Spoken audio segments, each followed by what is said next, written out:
Well, okay. Hello, everyone. How y'all doing? It's good to see everyone out tonight. Little different method of doing everything tonight.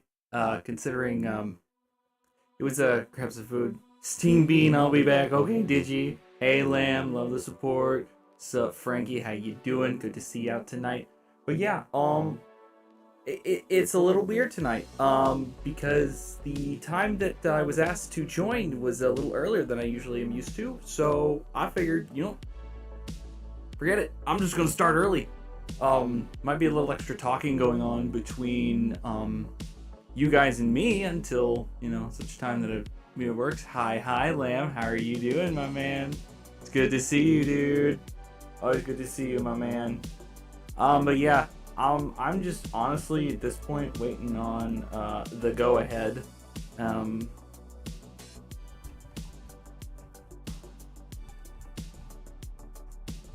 just letting the big man know, and I'll be perfectly honest with you. I'm kind of nervous. This guy's pretty cool, let me tell you. And he wanted to do stuff with that little stingy boy. So takes one to know one. Good to see you too, even when it's more early. You've been doing my sing fellow.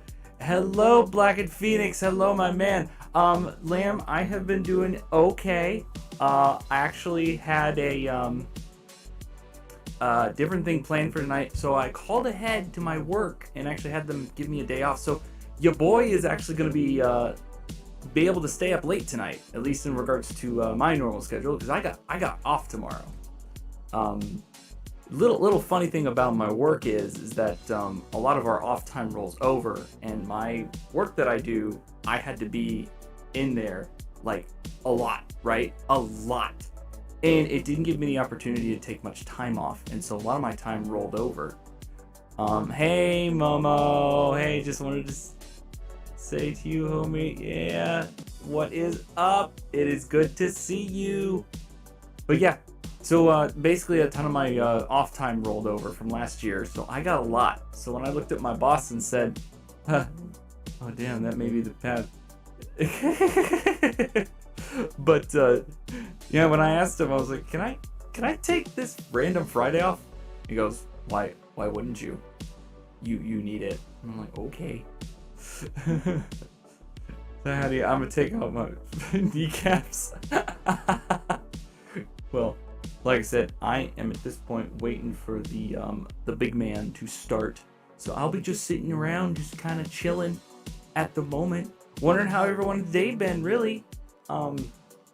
Actually, yeah, how's your guys' day been? Anything fun happen?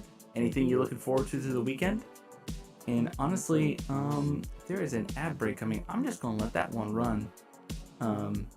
But yeah, any fun things going on with you guys this past week, or any wins? I want to hear some wins. Let's hear some wins from you guys. I always love hearing good news. Drop some lore hints on Twitter. Ooh yeah, lore. Oh, guess who's back? Oh, hello, Seals. How are you doing? Be a good background stream while I'm perfecting some things from the debut. Nice. I'm glad I'm background today. Love dropping hints. Oh, dude. Let me tell you a story. Lore is fun. Lore is fun to mess with. I will tell you, I am having a lot of fun actually kind of making it up as I go. Mine's been okay. Started out rough, but it got to stream, so yay. Well, awesome. I hope your stream's well, dude. Hello, my fellow. Very cool. Very, very cool. I am still waiting for him to respond. I'm actually going to check in on him real quick. If y'all do... Thank you, Seals. Okay, what in the world is going on here? Streamlabs is being a butt. Streamlabs is supposed to be telling me, because I have my own custom one.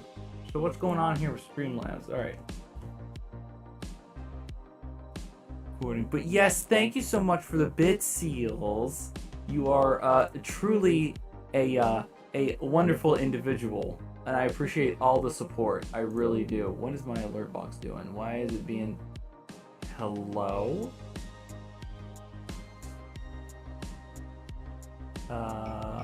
Yeah, I don't know what's going on. That's really dumb. Because, yeah. It might be down, mine was being meh. Okay, well, if it's being down and being a bum, then I'll just deal with it for the time being and maybe figure something out later, because, oh man, I tell you, sometimes I can't make this stupid thing work. Okay. Alright. Bro should be contacting me anytime now, and we should be getting into a call, but no! I guarantee he's too busy playing Baldur's Gate. I'm wondering. I'm gonna open a new tab, find out. He's still playing. Bro's still playing Baldur's Gate. He's actually base camping. Actually, that's interesting. Well, that's kind of cool. Lamb debut. Oh yeah, no, you will not realize I am looking forward to this man's debut.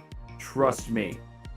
I am looking forward to this man's debut. It is going to be amazing. And I am so happy for him. Lamb, I am so happy for you. I will hype you up. I will hype you up during your debut. Trust me, it'll happen. But that is really cool. Bro is still... he is just like enamored in here. Oh my goodness, this guy will not stop. Okay. Alright, well, if that's the case, Lamb is 3 from 50.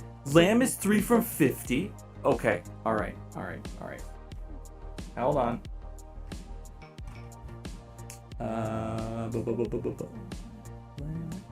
Okay, Lamb. They shouldn't have told me that. Alright. If you don't already enjoy Lamb and Fellows, then follow the boy. Lamb needs the support. Lamb needs to be at 50. Let's speedrun affiliate. Let's speedrun that affiliate. Let's go. Let's speedrun affiliate tonight. I want to see it. I want to see a speedrun. What? Yo, you okay, Lamb? You alright, bro? You okay? I'm getting some mixed signals. Phrasing, dude. Phrasing is important when speaking. Phrasing is very important when it comes to that. I was unexpected. My apologies. It was okay, well, you know what? Sometimes it's just premature, my bro. Sometimes it's just premature. My apologies. Wow. I think whoopsies. Alright. I think I'm gonna bug Mr. Man over here, you know. I wonder, because he said he wanted to meet at 8:45 my time, and it's currently 5 minutes after. Oh boy, this man. Hold on, I need to find out what he's saying. What the hell? Listening to him. It's short. He is in the middle of battling an epic individual. All right. Well, no biggie. Why is my music not going? Oh, because it was between songs. Okay. Whatever. All right. You know what? We're just gonna move to the live scene here. We're just gonna move, and then when Nico finally decides to show his mug, we'll then join him later. Okay. All right. So, Mr. Lamb, Mr. Lamb, let's do something for you real quick while we're waiting. Okay. As you can see, I am now amongst the poo. I'm amongst the poo and using it as a headboard. Hello, Hope. How are you doing, good sir? It is good to see you in. While I am a weeb of many fashion, I can admit I do not know how to speak or read kanji. So I'm going to translate that. Oh yeah, it's a hello everyone. Okay, cool. Hope, thanks for being konnichiwa. I like it. Let's see. I was gonna go grab Mr. Lamb. I was gonna go grab your... Why is it every time I try to go on Twitter and look up you guys, it's always like, nope, we're gonna show you the first 5 people. Trying to find Lambfellows. I'm trying to find your PNG, bro. Huh. I'm a wonderful robot yellow jacket. Well, hello, my wonderful butterfly artist. How are you tonight? Or to this morning? I guess this morning because, you know, time zones. Oh, I bet she's calling me right now. Is he finally? Yeah, there he is. Okay. And roll. There you are. Hello. Hello. How are you, dude? I am doing amazing. And first time talk. Hello. Wonderful to Hi. finally be able to communicate and Yeah. to your voice. Let me. Heck yeah. I'm gonna Heck yeah, man. Position you in a weird spot. I got what do you call it? Free Photoshop running. So There you go. I don't know if you've ever heard of Photopea before. I have not. Photopea? Yeah, it's a free Photoshop basically. And love free. Yeah, it's free. I like free. I use it a ton. All my Free is free, man. all my silly thumbnails and stuff. Yeah. Yep. Everybody's saying hello, Nico. How are you doing? Heck yeah. Also, to everybody in my chat, for those who do not know, we Oh, are getting ready to do an epic and lovely collab stream here with the amazing Stinga. And also, I am going to make a pin in the chat, by the way, guys. So if you guys would like to see both of our streams at the same time, Yeah. check out the link in the chat. And let's put that boom boom. Yes, and I did hydrate, Mr. Lamb. Do not worry. I'm going to pin. There we go. And I'm going to pin until I manually unpin or end of stream. There we go. Now you can watch us both as we goof around. Anyway, so I am sure you all heard the good news that just happened today. I know Nico is fully aware. All right, thank you, Hope, for the lurk. Nico, I'm sure you're fully aware of the wonderful thing that happened today. You okay, bro? Have we lost communication? Oh no. Oh no. Have we lost communication with... I might be freezing. Oh no, your stream stopped running. Oh no. Oh no. The scuff begins, everyone. The scuff has already started. Oh no. It looks like Nico's having some technical difficulties. Oh dear. I don't know why it's happening a lot, dude. Honestly, myself, I am not having any struggles whatsoever. Like, no struggle with that. But honestly, I'm probably not a really good indicator of that kind of thing. He's still on my call, which is why the beautiful robot mug is sitting here. So we'll just let that sit around there. So I'm going to be using a free version of Photopea. Oh, well, thank you, Freddy. I appreciate the follow. You are awesome. Thank you very much for joining us tonight. Thank you, Freddy. I saw you in Digi's chat earlier today, so I can already tell you are a cool dude. Tati, hello. Ah, yes, Clip Studio Paint Supremacy. Yes, I'm actually using what is called Photopea, which is a free software online. If I were to move the screen over just a few more inches, there would be ads all over the place. But your boy is a poor man. Well, okay, I'm not poor. I'm not poor. I do have my own house, but houses are expensive. You seem like a cool dude as well. Well, thank you very much. I appreciate it, Freddy. And he's gone. Is he gonna be calling back anytime soon? Well, we're gonna leave the messages open. PC had a stroke. Oh no. So it looks like the PC had a stroke. That's alright. I'm in it for the long haul if you guys are. Oh, and he is back.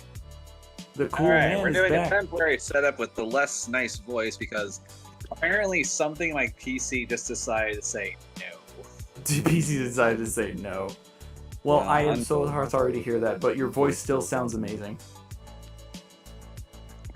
I accept it. It's the man behind the voice, not the quality of the transmission. It was funny. Like I was trying to like I was playing Dragon's Dawn right before we were gonna do our thing, and Yeah. right when I was getting ready to like call you to do like our pre-setup, I got hit with like a random monster, and I'm like, well, this takes 10 minutes now. Damn it. Yeah. I was like, all right. So I will be full disclosure is I'm actually live right now. And, Man.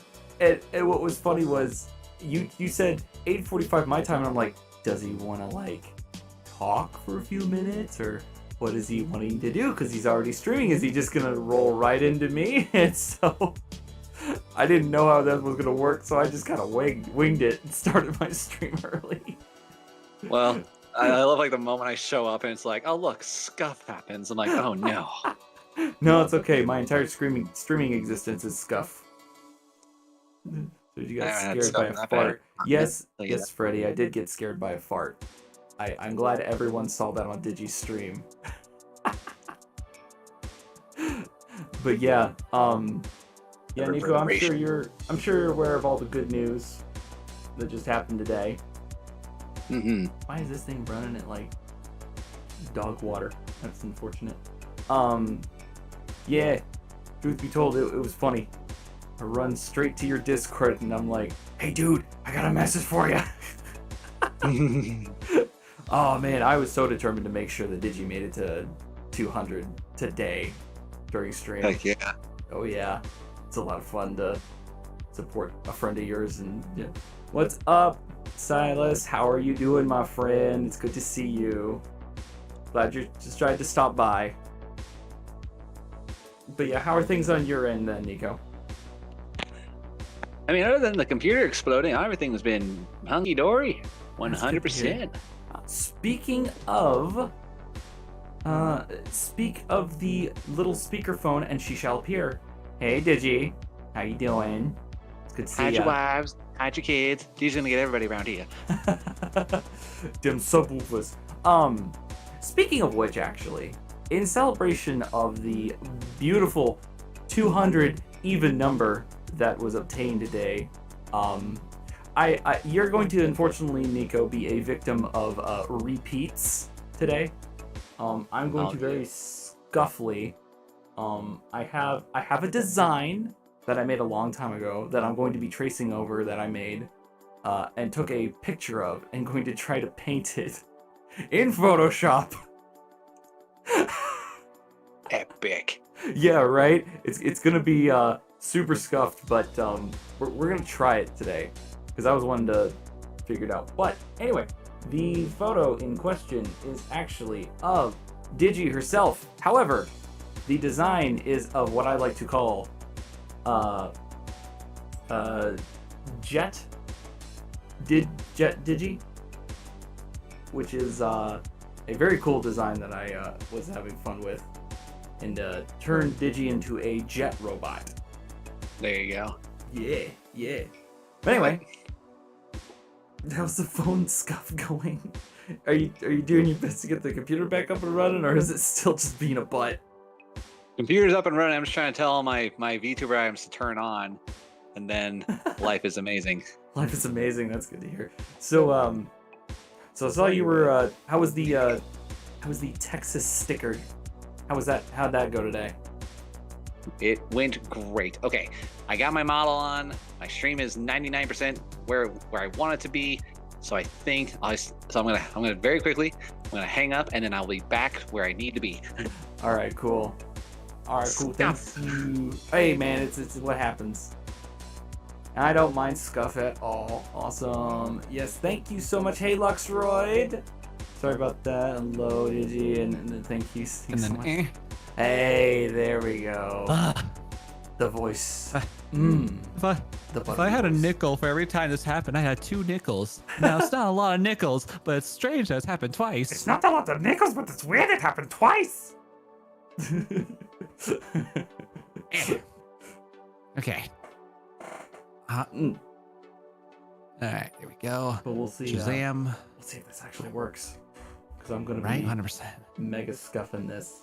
I don't know why, but this is acting like butt. Oh my god. Kisuke, thank you for the raid. Welcome in. Oh, we got a raid. Okay. Ooh, raiders. Okay. Now I can do my shit. Okay. Whew. All right. Yeah, wait, I'm First off, Yo.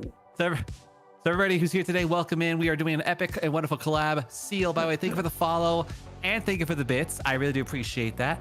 For those who don't know who the heck I am Nico Silverado, graphic designer, VTuber house husband, Tron VTuber, and most importantly, cat dad. And out I'm of joined breath. here by today. And out of breath. I know it's out of breath. I got person in my butt. It's hard. It's hard, man. But yes, I am joined here today by the amazing Stinga. What's up? Sting, if you want, feel free to introduce yourself a little bit. Pika, thank you for the raid. Thank you for doubles. Most certainly will. Hello, my name is The Stinger. I am a yellow jacket robot VTuber, super robot, and a hero of Twilight City, as I like to introduce myself as. So, yeah. I am also super smarmy, and I've been told that I have a lot of dad jokes in my system. Yeah. Apart from that, though, one thing though that I really am very excited to talk to you about and interact with you about is the fact that you and I are both in the same industry. Ironically enough, at different ends of the spectrum, though, but we are in the same industry. We love it. Which is hilarious because where you design and create, I produce and distribute. Hell yeah. Terrible. Yeah, I don't know why this is acting like butt today. Being silly on me. Could it be that I have it open like 10,000 other tabs? Oh, I'm your stream running. Oh! All the tabs. Right, all the tabs. Well, you know, when you're a streamer and stuff like that, you have to have like, you're not doing it right if you don't have 10,000 tabs open. Okay. Oh, I can't do that. My inner hatred of things makes me not want to ever have so many parts. I'm like I have a limitation of like 5. Oh, really? That's I had funny. a friend who had like 37 plus on him one time. I'm like, Mike, dude, I'm going to delete every tab. His response to me was like, oh, dude, but I need that so I don't forget where things are. I'm like, have you not heard of the bookmark function? Yeah. Where the tabs are so small you can't see them. I don't. Admittedly, I don't use the bookmark function as probably often as I should.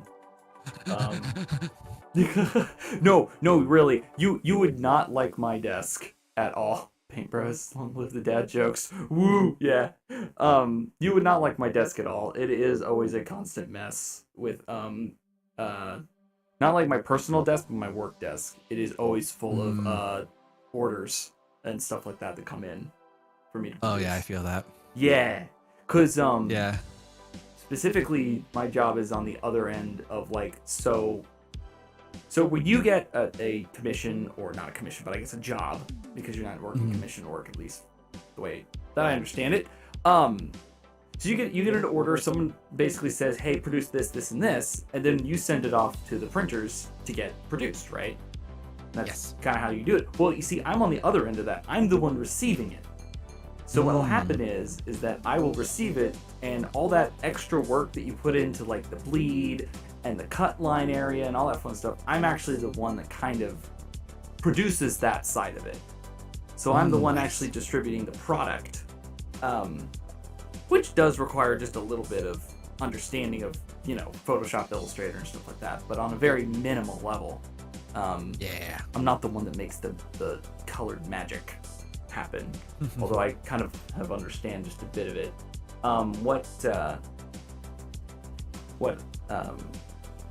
Man, I cannot concentrate on 2 things at once.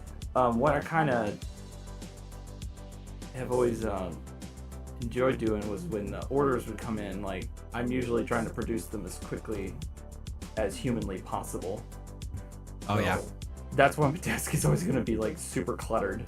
It's like I got 10 things running all at the same time. Oh, yeah. And, yeah, so for context for other people, so my end of the world that I work in sticker production, and I make stickers for gift shops and companies all across the United States. Case in point, yesterday or this morning, actually, all day, actually too. I was working on a design series for a client in Texas, in New Brunswick, for a water park called, I don't know how to pronounce this place, Schlitterbahn. Schlitterbahns. Schlitterbahns. Yep. Yes. So I've I heard of was it. working on their things today, and this is one of my designs that I had published last year. And I make and I just make designs where companies come to me and my company and they say, hey, we're X company name, we like this design with our name on it. It's like, all right, cool, bet. And then boom. And that's what I do. I make stickers every day, and I get to stream my job where I just make shiny colors all the time. Bruh, you are like my favorite one of my favorite streamers in the morning. Like, you are streaming about the time I'm about coming into work over here in the Midwest, and I cannot tell you how nice it is to be able to listen to you talk about your job, and 'cause it feels like I'm listening to a work buddy while I'm working. Oh yeah, it's fun. Oh yeah. And you know, it's kind of funny because like I'm so surprised I can even do what we do as a stream environment, because it's always like weird, like what IRL jobs can you stream to make it moderately entertaining, or at least have people say, yeah, this is cool. Oh yeah. And also, Like, if I was ever like a semi-truck driver, I would do like a semi-truck live stream where I'm just driving a semi-truck. It's like American Truck Simulator, but real. Man, everybody else gets to do that. I would never be able to do that in a million years. Not in the job I work. Oh yeah, no. I work in the government sector. I work somewhere that you are not allowed to even bring cameras into there. Like, it's not a camera, it's a Tamagotchi. It's not a camera, it's a Tamagotchi. Yeah, security would like to beg to differ. Now give it to us and you're not going to get it back for the rest of the weekend. But I have to feed him. Yeah, too bad, not my problem. Yeah, we've had a lot of at my work. We've had a lot of weird encounters like that before, though. It does get funny. You get some people that are, because you're still allowed to have your cell phone in there, but you're not allowed to actually take any pictures or stream anything. So we have like two policies where I work. You either can have your phone anywhere, anytime, at any point, or not at all. Basically, that's the difference between the two. Which it's really funny, because I'm like the only one that does my job in that facility, which is hilarious, because I'm surrounded like by engineers and super smart people. I'm talking like upper echelons of intelligence, like on a daily basis. Like, yeah, I'm usually. You want to talk about being the smartest guy in the room? I'm never the smartest guy in the room. Never. And yeah.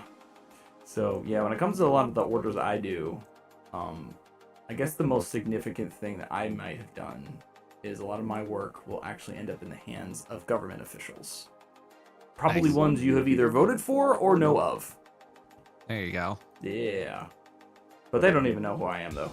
Like, I'm just a print guy that works over at the facility. Sorry if I have to be super vague about my job specifically. Oh no, you have reasons to. Yeah. 100%. Oh yeah. You have reasons to. Conversations at home always get funny with the wife. So what'd you do today at work? What'd you do at work today, hon? Work. Things.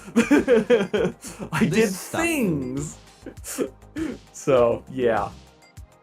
But I mean, like, I've had a lot of experience, obviously, with a lot of similar things that you've talked about on many occasions. You know, like the one time I sent you that information of like, yeah, I once had a client send me an image that was essentially just a screenshot of a screenshot. Oh, don't even get me started on screenshots. It's like you look at those things like, what do you mean? Explain to me in 3 sentences or less why you thought that was a good thing for a print job. It's like, I just thought you needed it. It's like, no. Do you know what DPI means? Yeah, right? Come on. Shoot. Thank you for the follow. I really do appreciate it. Welcome in, everybody. Make an editor. So, for those who are watching and wondering what I'm doing, I am using Adobe Illustrator because I have a company that pays for my shit for free. And I am currently working on thumbnails for some upcoming series that I'm going to be trying to record this weekend. because I was gonna be doing a bunch of recording, but I got invited to a Helldivers session with some really good friends. I was like, "Yo, say less." Right. Which I always love a good Helldivers time. Oh, let's see. I need a space here. Yeah, it did. Right. Never mind. Okay, I get it. All right, sorry, Leo. I was having some scuff. Make me an editor because they were needing me to switch it so that your name actually popped up on my stream. That's how you say your name, Liu. Yes, I thank you, Liu, for the follow. I didn't know how to say your name. I was like trying to like. Yes. I've become like illiterate lately. No, it's all right. That is actually Liu Fujiwara. That is who I call my most ardent supporter. One of my most ardent supporters. She was. They were there from the beginning. Like I have not been streaming for very long, if you couldn't believe. I've only been streaming for 2 months so far. By the 18th of next month, it'll be 3. Hell yeah. Yeah, dude. That's super cool. Yeah, it's been a lot of fun. I think one of the most surprising thing about streaming is I found out that you don't go in this alone, whether or not you think you are. You try not to. Try not to, but I thought for sure I was going in on it alone when I started out. It was, It was definitely one of those things where I was like, I'm going to be a solo act for the entire time. I'm going to basically figure this all out as I go, and I will have to work towards my fame. And then, yeah, it was one of those big moments where you found out, oh, there are actually people that enjoy doing stuff with you and interact on a daily basis. You actually have to be social. Yeah, that was me. I had that whole situation for the first I had that whole problem for the first while. I solo acted for some reason for like almost like 4 years into my attempt of doing things. Yeah. But I also was like so casual about it that I really didn't have like a goal in mind. I was just like, I wanna just see what happens. And I've only been like attempting to really like push for things. I've been really pushing for like things I want to do for the past like I'd say 2 years now. Yeah. This year is my most successful year, quote unquote, because I feel like I'm actually like trying to be better. Yeah, that's one of the things that kind of keeps me going forward. I understand there's a lot of people who want to do this as a hobby and stuff, and for me, I want to stay a part-time gig. Honestly, taxes. If I actually started making actual money on this, taxes would kick me in the butt. I got 2 kids that take care of the taxes for me, but if I didn't have it, the secret ingredient is tax evasion. If only I could. You can. You just can't say you officially do it. That's Hypothetically, fair. I've been doing taxes for 15 years. Yeah, and then I totally don't go to a facility that literally like okay.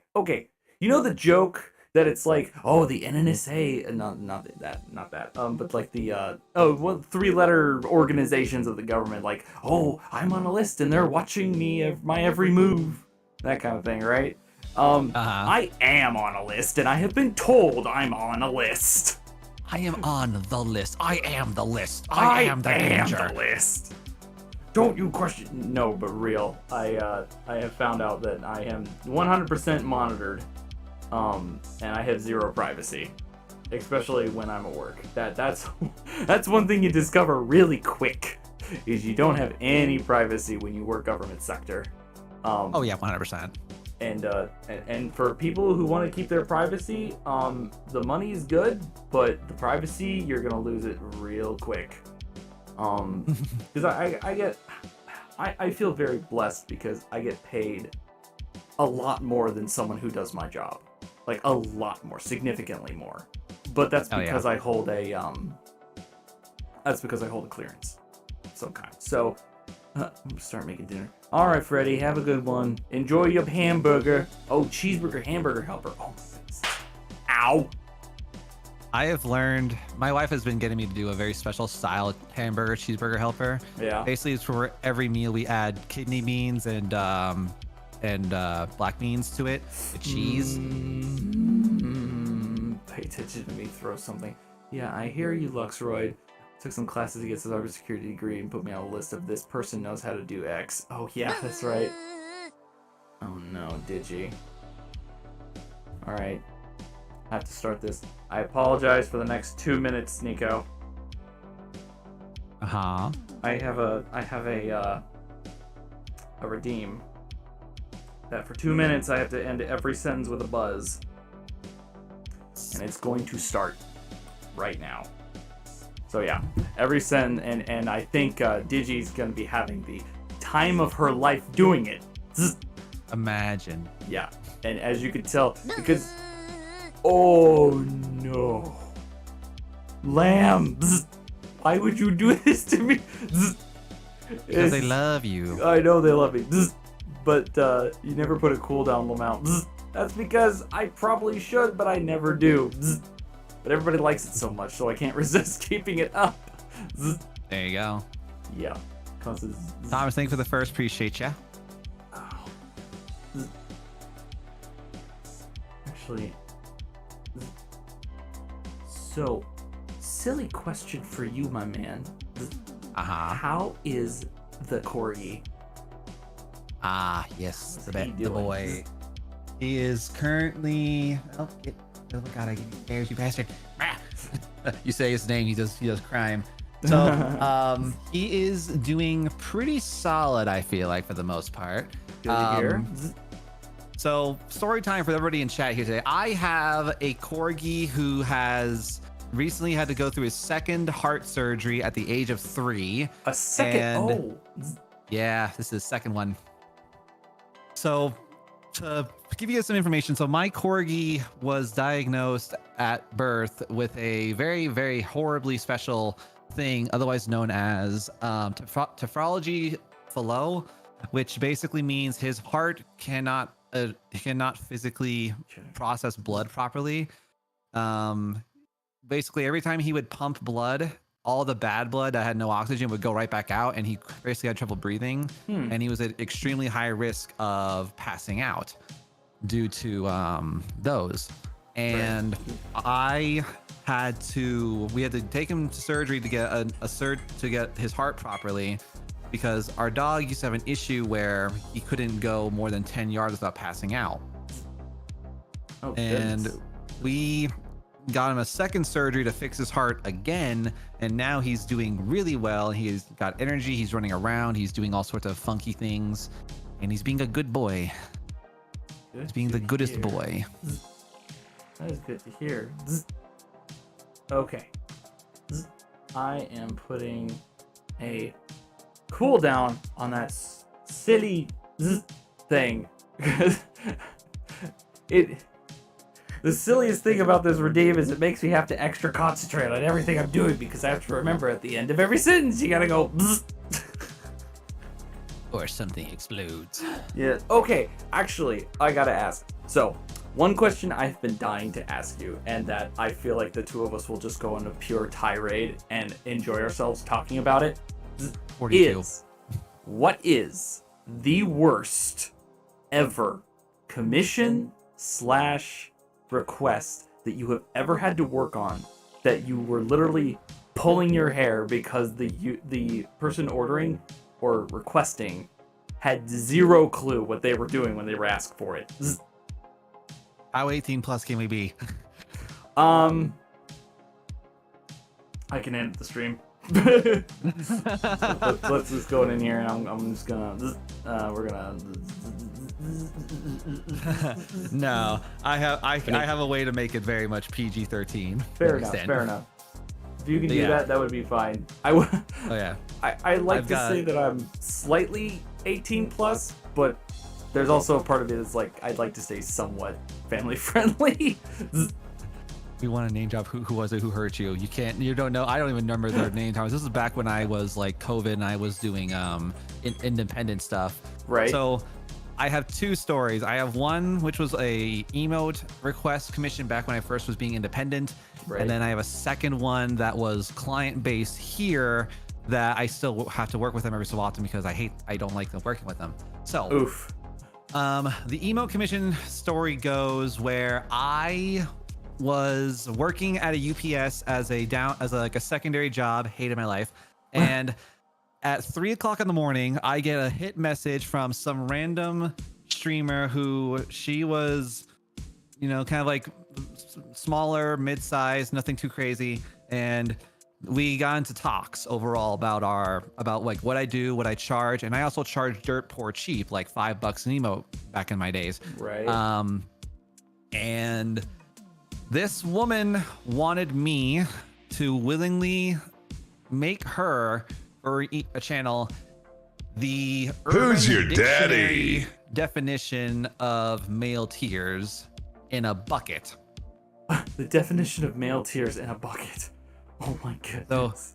So yeah, if you guys want to know what that is, I'm not going to say what it is just due to restrictions and for things, but yeah, Urban Dictionary male tears. And I made her this item, and I made it as icky, gross, and weird as possible without getting Twitch TOS problematic issues. Yeah. And then this woman was like, "Oh, I can't see." Okay. I okay, can't. Gotcha. Did you find it? I looked it up. I get you. Yeah. Yeah. She's like, "Well, there's not enough stuff in there. No one's gonna know what it is." I'm like, "No one wants to know what it is." Yeah, no one wants to know. And I spent like 2 days just back and forthing her like how to add various deeds. I ended up adding like white spider webs and radioactive signs and just a lot of like she really wanted me to do a lot of girl boss thing, really a lot of like weird girl boss style emotes or like symbolisms on it, I guess. Sure. And I'm just like, what the hell? And then my second one is a client that I have to actively work with to this day. So a location that have done a lot of work for in the past is a national park called Chimney Rock National Park in North Carolina. Okay. And overall, beautiful location, really cool spot, beautiful park. And I've been requested to do them for a multitude of times where they oftentimes request me to make their monument, Chimney Rock, into a silhouette. The issue is their silhouette is quite literally a poop rock. It's the shape of a rock of poop. Yeah, we wouldn't know anything about poop around here, would we? Nope. And I have legitimately just constantly have just been like, oh, for the love of God, I don't want to work with them anymore. And like, I've done so much hours upon hours of work, and most of the stuff they've requested and have demanded to have just does not ever show up. And I'm just over here like, why? Why are we doing this? Oh, yeah, that sounds like it stinks. Okay, that reminds me of a story. So, got a pie on my head now. So when I was initially working the retail sector, I worked at an Office Depot as the print guy at an Office Depot. I was actually the supervisor there. Have you ever gotten somebody that comes up to you and goes, "Hey, can you reproduce this character from X series?" Right? I'm sure you've encountered this before. And they will come up to you and they'll go like, "Hey, I got this Etsy design that I got off a line, and I want you to reproduce it." Well, if you ever go to an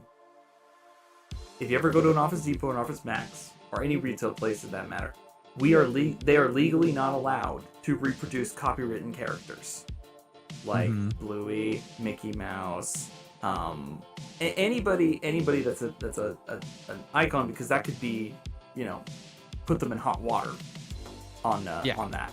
And the amount of times that I got like these young moms and dads that are like trying to do a birthday party invite or whatever, they're like, "Well, yeah, could you reproduce this?" And I go, "Ma'am, I legally cannot reproduce this, but I got it off of Etsy. I've already paid for it."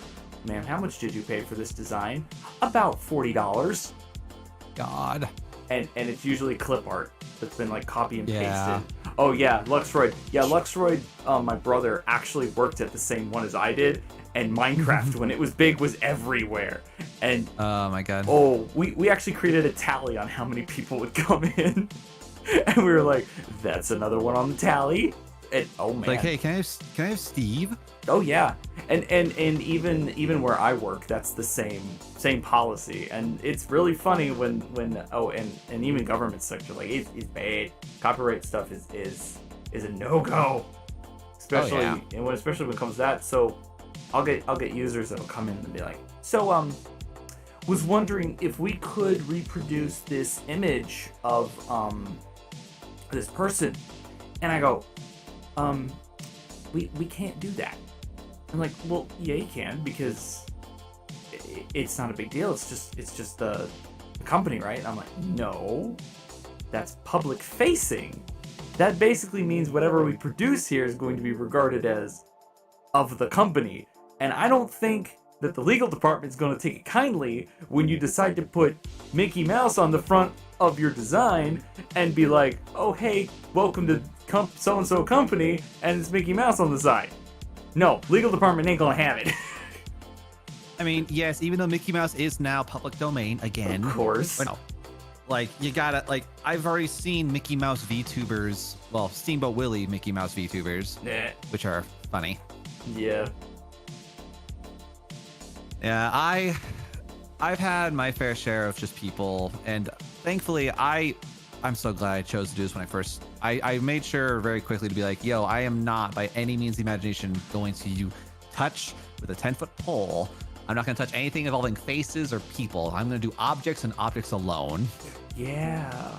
That's something I noticed you doing. And really good, by the way. So so when I was more independent and had to work with like groups of people, I actually was I was actually a quote unquote the private designer for an up and coming like streaming group of people. Yeah. And it didn't grow to anything substantial end of the day, but I had a gig where I basically was like the go-to person to have any commission that they wanted. Oh no. And I made some money off them, that's for sure. But like one person made my favorite the thing I hate the most is when people ask me to make them a logo, or an emote, but they turn it into a logo. Oh, or no. They try to turn it into a logo. Yeah. Because that's why you give smaller file sizes, ladies and gentlemen. But don't blow them up. Yeah. But just the amount of people who are part of this group who did that, and one person who eventually like left the group due to just personal grievances. They were like, they tried making one of my emotes into their like really weird logo. It made no sense with what they were trying to do, and it was just like they were trying to like fight it. Like, no, I paid for this. I paid $10 for this. I should be allowed to use it how I want. Yeah, but not for that. I mean, you can Psychopath. use it. Doesn't mean it's gonna look good. Oh yeah. I mean, presentation I've learned can be one of the biggest hurdles of doing any entertainment medium whatsoever, because that was one of my first struggles that I started out doing this. Your boy didn't start out with hardly anything. My study let's see, I studied into being a VTuber for about 2 months. Decided I was going to do it in 1 month and set everything up in 1 month, and then debuted the month after. Like, I had $0 starting out. Like, all the assets and everything you see, at least in regards to like on my Twitter and Twitch and stuff like that, that's all me. That was all me struggling to produce something of a design. And then now I got lucky. His name is, he's a super awesome artist in here. I can't help but shout him out. His name is Sixio. And Sixio is a young up and coming artist, and he just was able to open commissions because he was under the age of 18 when he was doing stuff with some of the people I've been hanging out with. And he became a really big fan and decided, just out of the kindness of his heart, to create 5 emotes for me. And then he also built, for his first ever model in Vroid, and building it and painting it was actually mine. Oh, Grandma Grace, hello. Why? Yeah, I don't know what's going on. My alerts are not working. Hello, Grandma Grace B. Hello there. I am so sorry there is no fanfare going on right now for you. Grandma Grace in the house. Woo! Just fucking start screaming.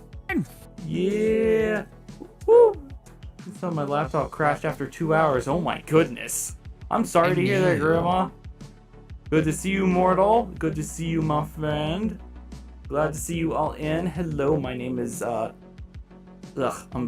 forgetting my name. Hello, my name is the Stinga. I am a Yellow Jacket robot VTuber and also savior of Twilight City. I am currently having an amazing industry talk and just chill out session with the wonderful Nico Silverado, Tron VTuber, and awesome dude. And also, pretty great story behind your model. I don't know if everyone's heard it, but wait, if I remember correctly, Nico, don't you have a model sister? What's her name again? I forget. Zendaya. That was my favorite part about finding out about you, was that you ended up with the same person. Yeah, so for those who do not know, my model creator, the body of it, is actually the same individual who made Zentreya from Visojo. They made the body of my model, and actually about 2 months after Zentreya's mech model officially came out. And I got very lucky. So yeah, so my body was made by the same person that made Zentreya's mech model. Yeah. And then my face was made by a very talented artist named Kinnaman, who did make Spite, if you know her. It's like she's the Cerberus VTuber. She made like one of the their things, but yeah, just a lot of really cool stuff. But yeah. Oh. Fighting demons? You fight those demons. Say hi, chat. Hi, Dad. Hello, tiny child. All right. Don't go back upstairs and watch my name with Mama. Mm-mm. Come back upstairs, bud. Love you, dude.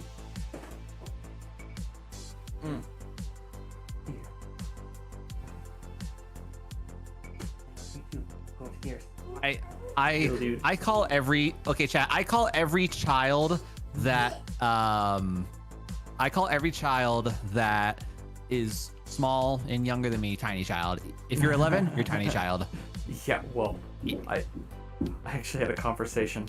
After you reach over a certain age, even people in their early 20s or even just turning 20, they're like, that's just a baby. I'm like, are you serious?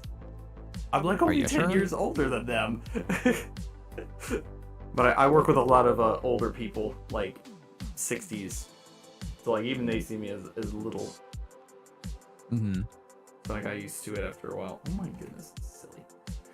But yeah, I have oftentimes my children will come downstairs to say goodnight or something like that. At this point, at first I didn't want them to be part of it. It happens so much at this point, everybody figured it out. So it's like, yeah, well, I'm giving up. I'm just accepting the fact that, yeah, I can't stop it. And besides, they're very young. I have, let's see, what is it? I got a 7-year-old and soon to be 5-year-old. So nice. You just heard the 5-year-old. He, or the 4-year-old right now. He's actually going to be turning 5 here in April. So that's going to be fun when we have that, because he is a big fan of Sonic the Hedgehog, like his daddy is. Oh yeah. Oh yeah. Another 5. Silver the Hedgehog is my favorite hedgehog. Oh man.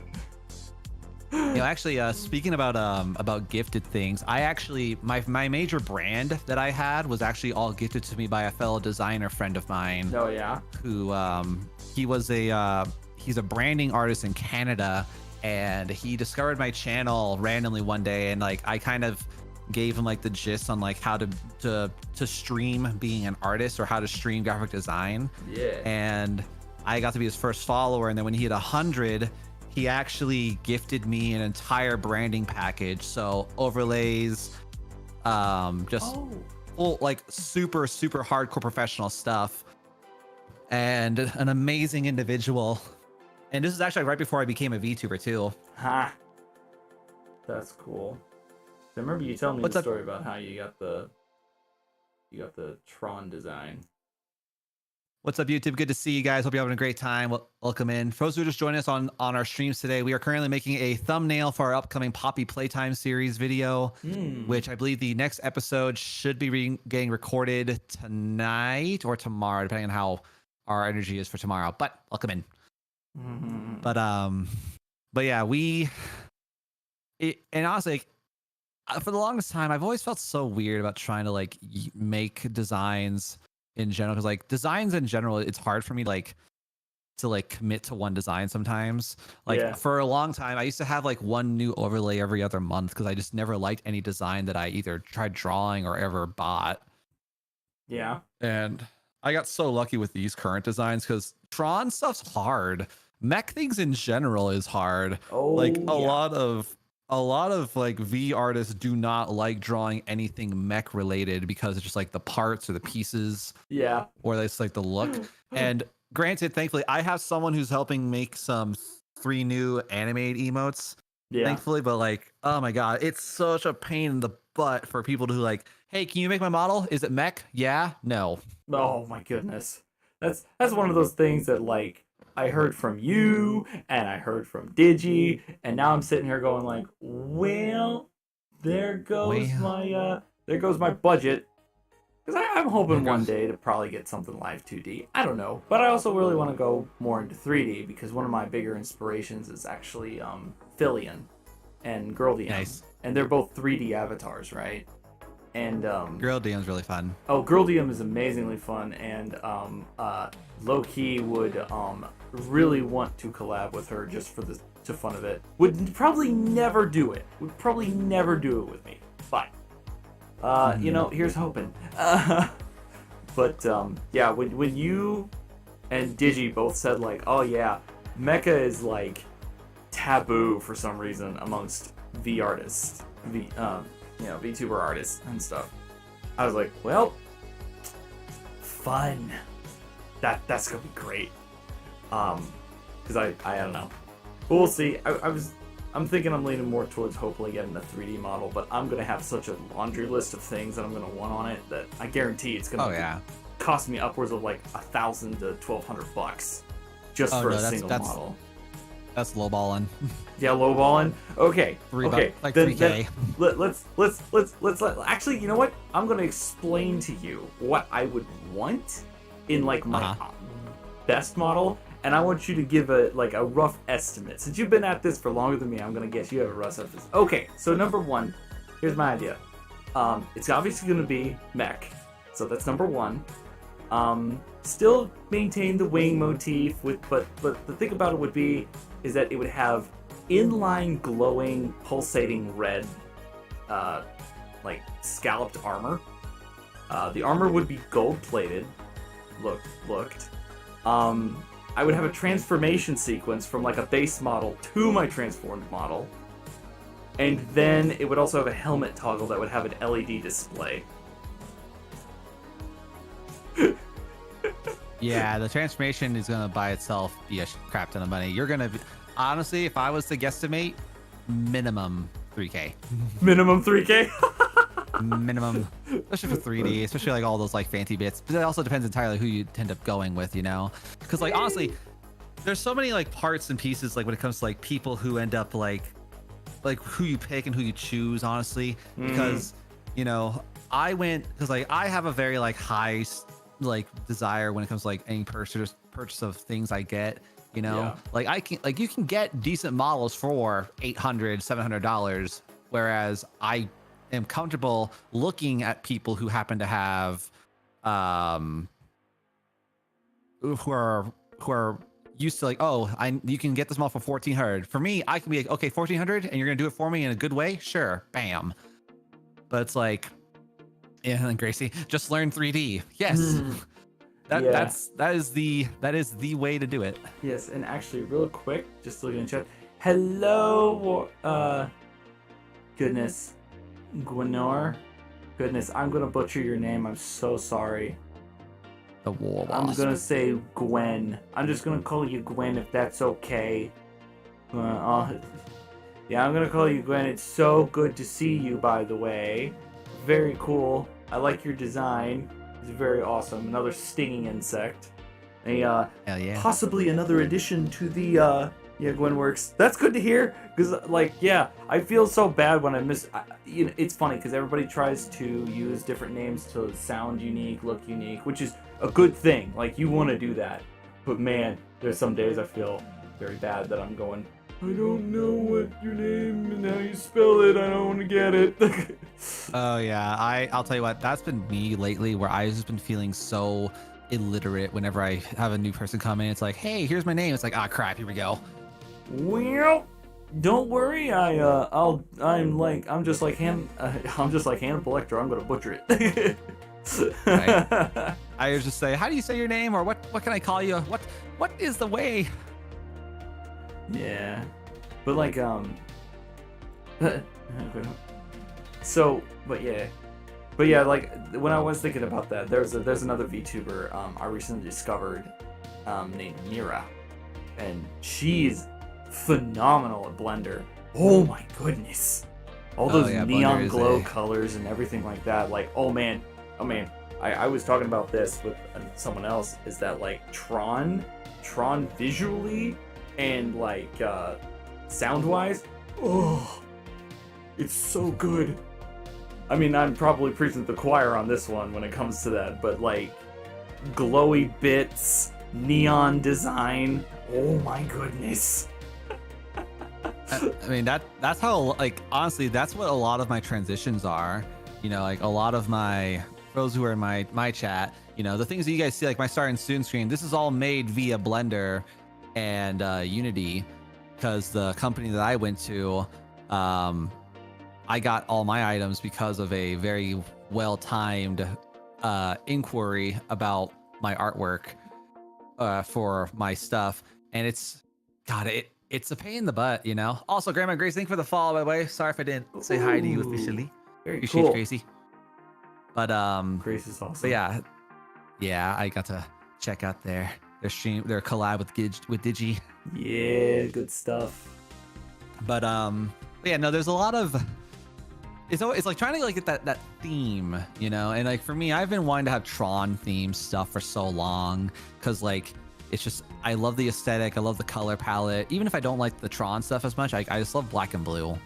No, yeah, black and blue. I am definitely a yellow-red guy, but I'm sure that was apparent. You know, and actually it's really funny. So, question is, what is it, weird question, what is it about Silver that you like? What about him is that you're kind of like, yeah, it's a cool character? I've always been curious about that. For me, like, I think Silver is a fun character, one, because of his power, and, you know, I think for me, just, I like just like his character and like his overall, like his build up, you know, him from the future, time traveling, telekinesis and all that. And really the Sonic 06 series is what really like brought it home, because like his storyline from the game just really like hit me hard, and I'm just over here like, yo, this is the best thing ever in the world. Because I was a kid when Sonic 06 came out, and I was not aware of the infamy that it would later garner from the community, admittedly. But my thing about it was I was actually a Silver hater for the longest time. Oh yeah, yeah, right. And I'll tell you why I was a Silver hater, and it actually very much is relevant to my interests and likes of the Sonic series. Is in my brain, my kid brain, was like, you mean to tell me that they put a third hedgehog into the game when they had a perfectly good third hedgehog they could have put in the game? Metal Sonic. My boy Metal Sonic got passed over for this silver-haired looking weirdo. That How was dare they? that was my initial response, because like, yeah, I've been a Metal Sonic fan for like a long time. And Yeah. oh yeah, I don't think I've explained this before. Mira Luna, hi, how are you doing? Watching you drawing. Thank you very much, Mira, for coming in. Speak of the cool people, and they shall appear. I don't know what it is tonight, but we somehow have a power for just summoning cool people tonight, Nico. It's how it is, you know. People are like, "Oh my god, look at all badass stuff." Yeah. Also, Luxroid, welcome in. You like Tron and teach? I do. I kind of teach. I help teach some people when I can. But good to see you, Luxroid. Good to have you. Yeah, let's just pronounce Hope you've been it. having a good day. Sure, you're fully aware that that is my brother, who is actually too. going to be my photo editor, not my photo editor, but my video editor for a while. And then Nice. he started getting kind of used to the crowd that I was spending time with, and then he's actually VTubing himself. I He do. really leans super hard into the retro aesthetic. And I'm talking like Windows Like that. XP looking kind of thing. Super cool. What do you mean? I wish I was cool. Is your character? Yes, Mira. This is yes, the Stinga, the man that you see before you. The thing that I am drawing right now is actually what I call Jetpack Digi. It's a modified robot version of Digi instead of the program version. Well, I guess she is an android, but still. I don't know what I'm talking about anymore. I knew what you knowed.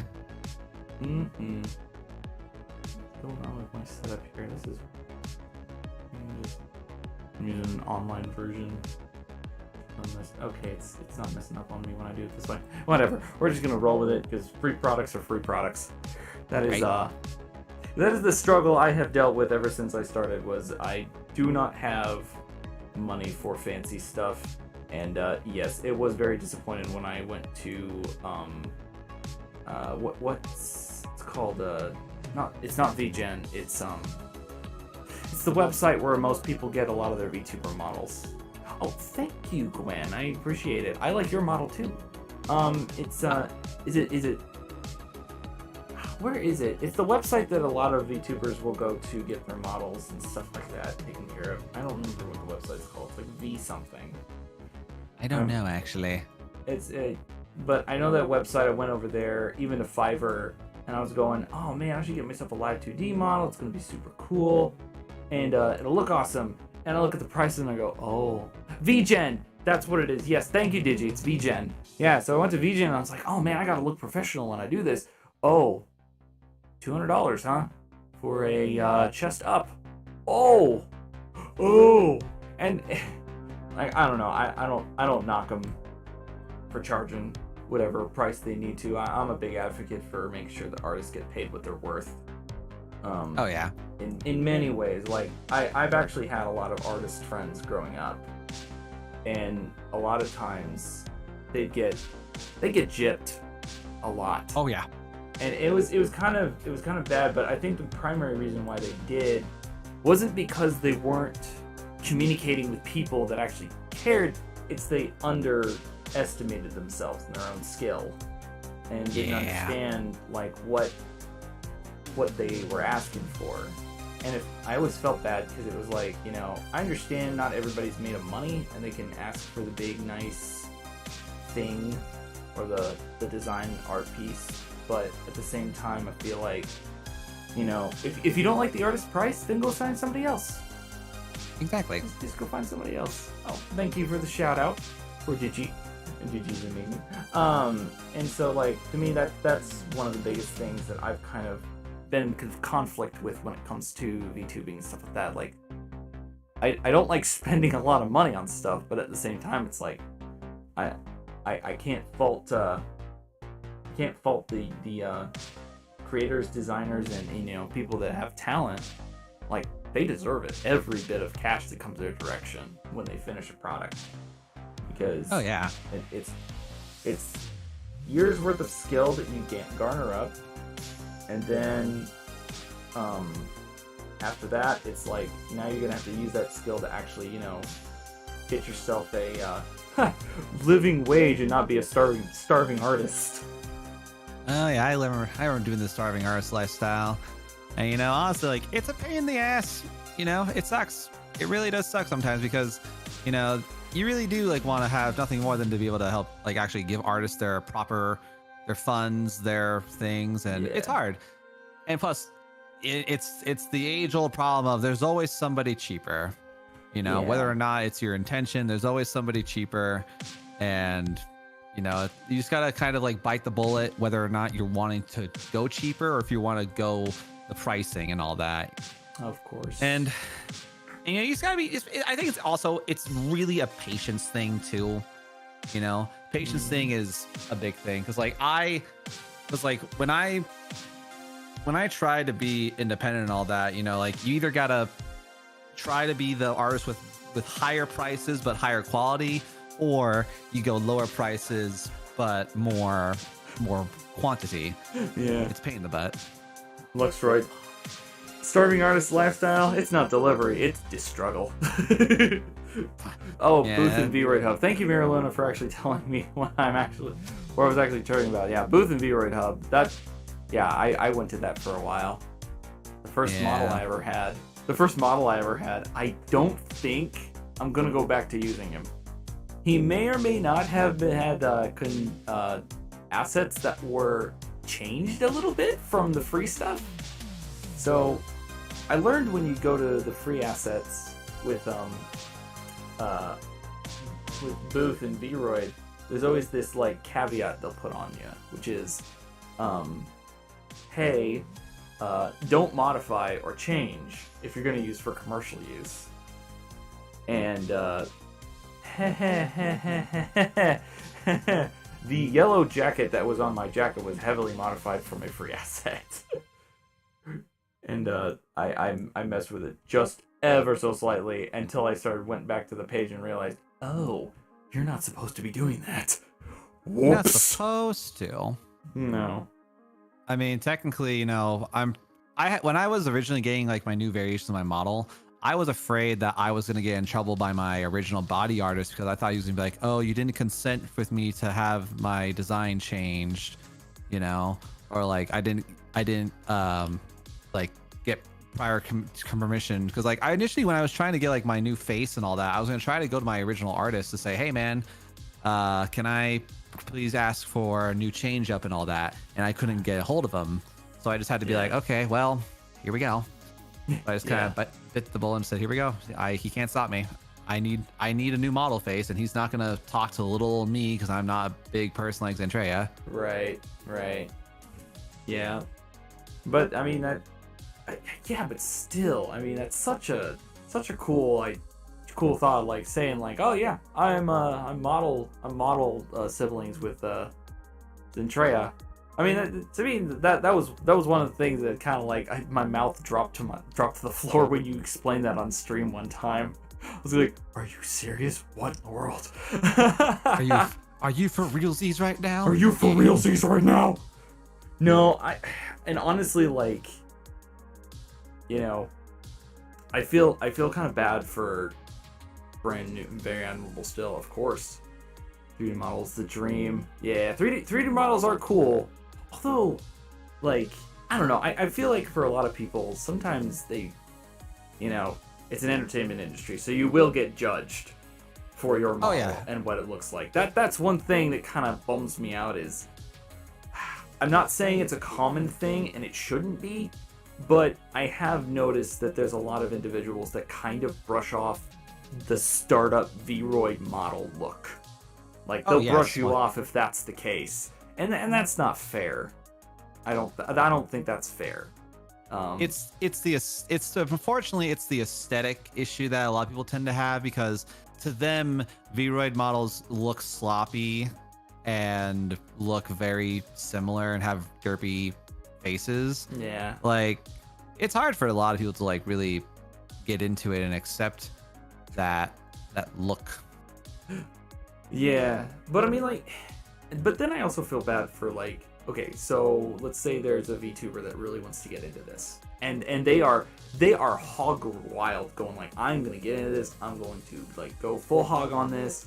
Let's get into it. Let's spend 2.3K on the setup, right? They spend 2.3K, and then they start streaming and they don't see a return. Yes. And I feel so bad for those individuals that spend that kind of money and don't see a return on their investment, you know, because, you know, well, as you've explained, and you probably know more better than I do, VTubing can get expensive, like real expensive as a hobby, and it eventually, especially if you're not prepared. See, that's the thing. I feel like there's a lot of kids that will come into it going like, well, I can just get a model and then instantly start streaming and make some money. It's like, no, it's not how that works, buddy. You gotta have a model, but you also have to have a personality behind it to kind of keep people there. Because as I have very much been told multiple times, I have seen lots of pretty models. Lots of pretty models, very cool models, and that doesn't necessarily mean that the personality is going to be behind it. Being like, oh, you see the model, they come in and they're like dead silent while they're playing the game or doing their thing, and it's like, all right, cool. Oh yeah. I like your model, but I'm bored. Time to move on to the next person. Because I mean, it's such a such a cruel way to be. Hey, Mira, no, Mira, you are not by far a boring person to watch. Oh my goodness, you should have seen Mira working on her staff, her beam staff. It was eye candy. Eye candy. Oh, you should see Mira Luna's model and designs and stuff like that. I think I've reposted her before, but it's glowy. It's all mecha and glowy. It's got all sorts of like extremely cool glowy bits in there. It's very fun to watch. You know, having a full-time job, I'm a man who has to go to bed at a certain time. After I do a stream. Well, that doesn't always mean your boy's gonna actually do that.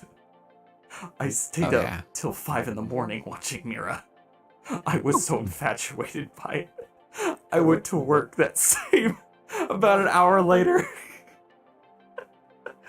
My boss was going, why are you tired? And I went, I just had a long night, that's all. In the back of my head, I watched shiny colors the entire time. Oh yeah. Yeah.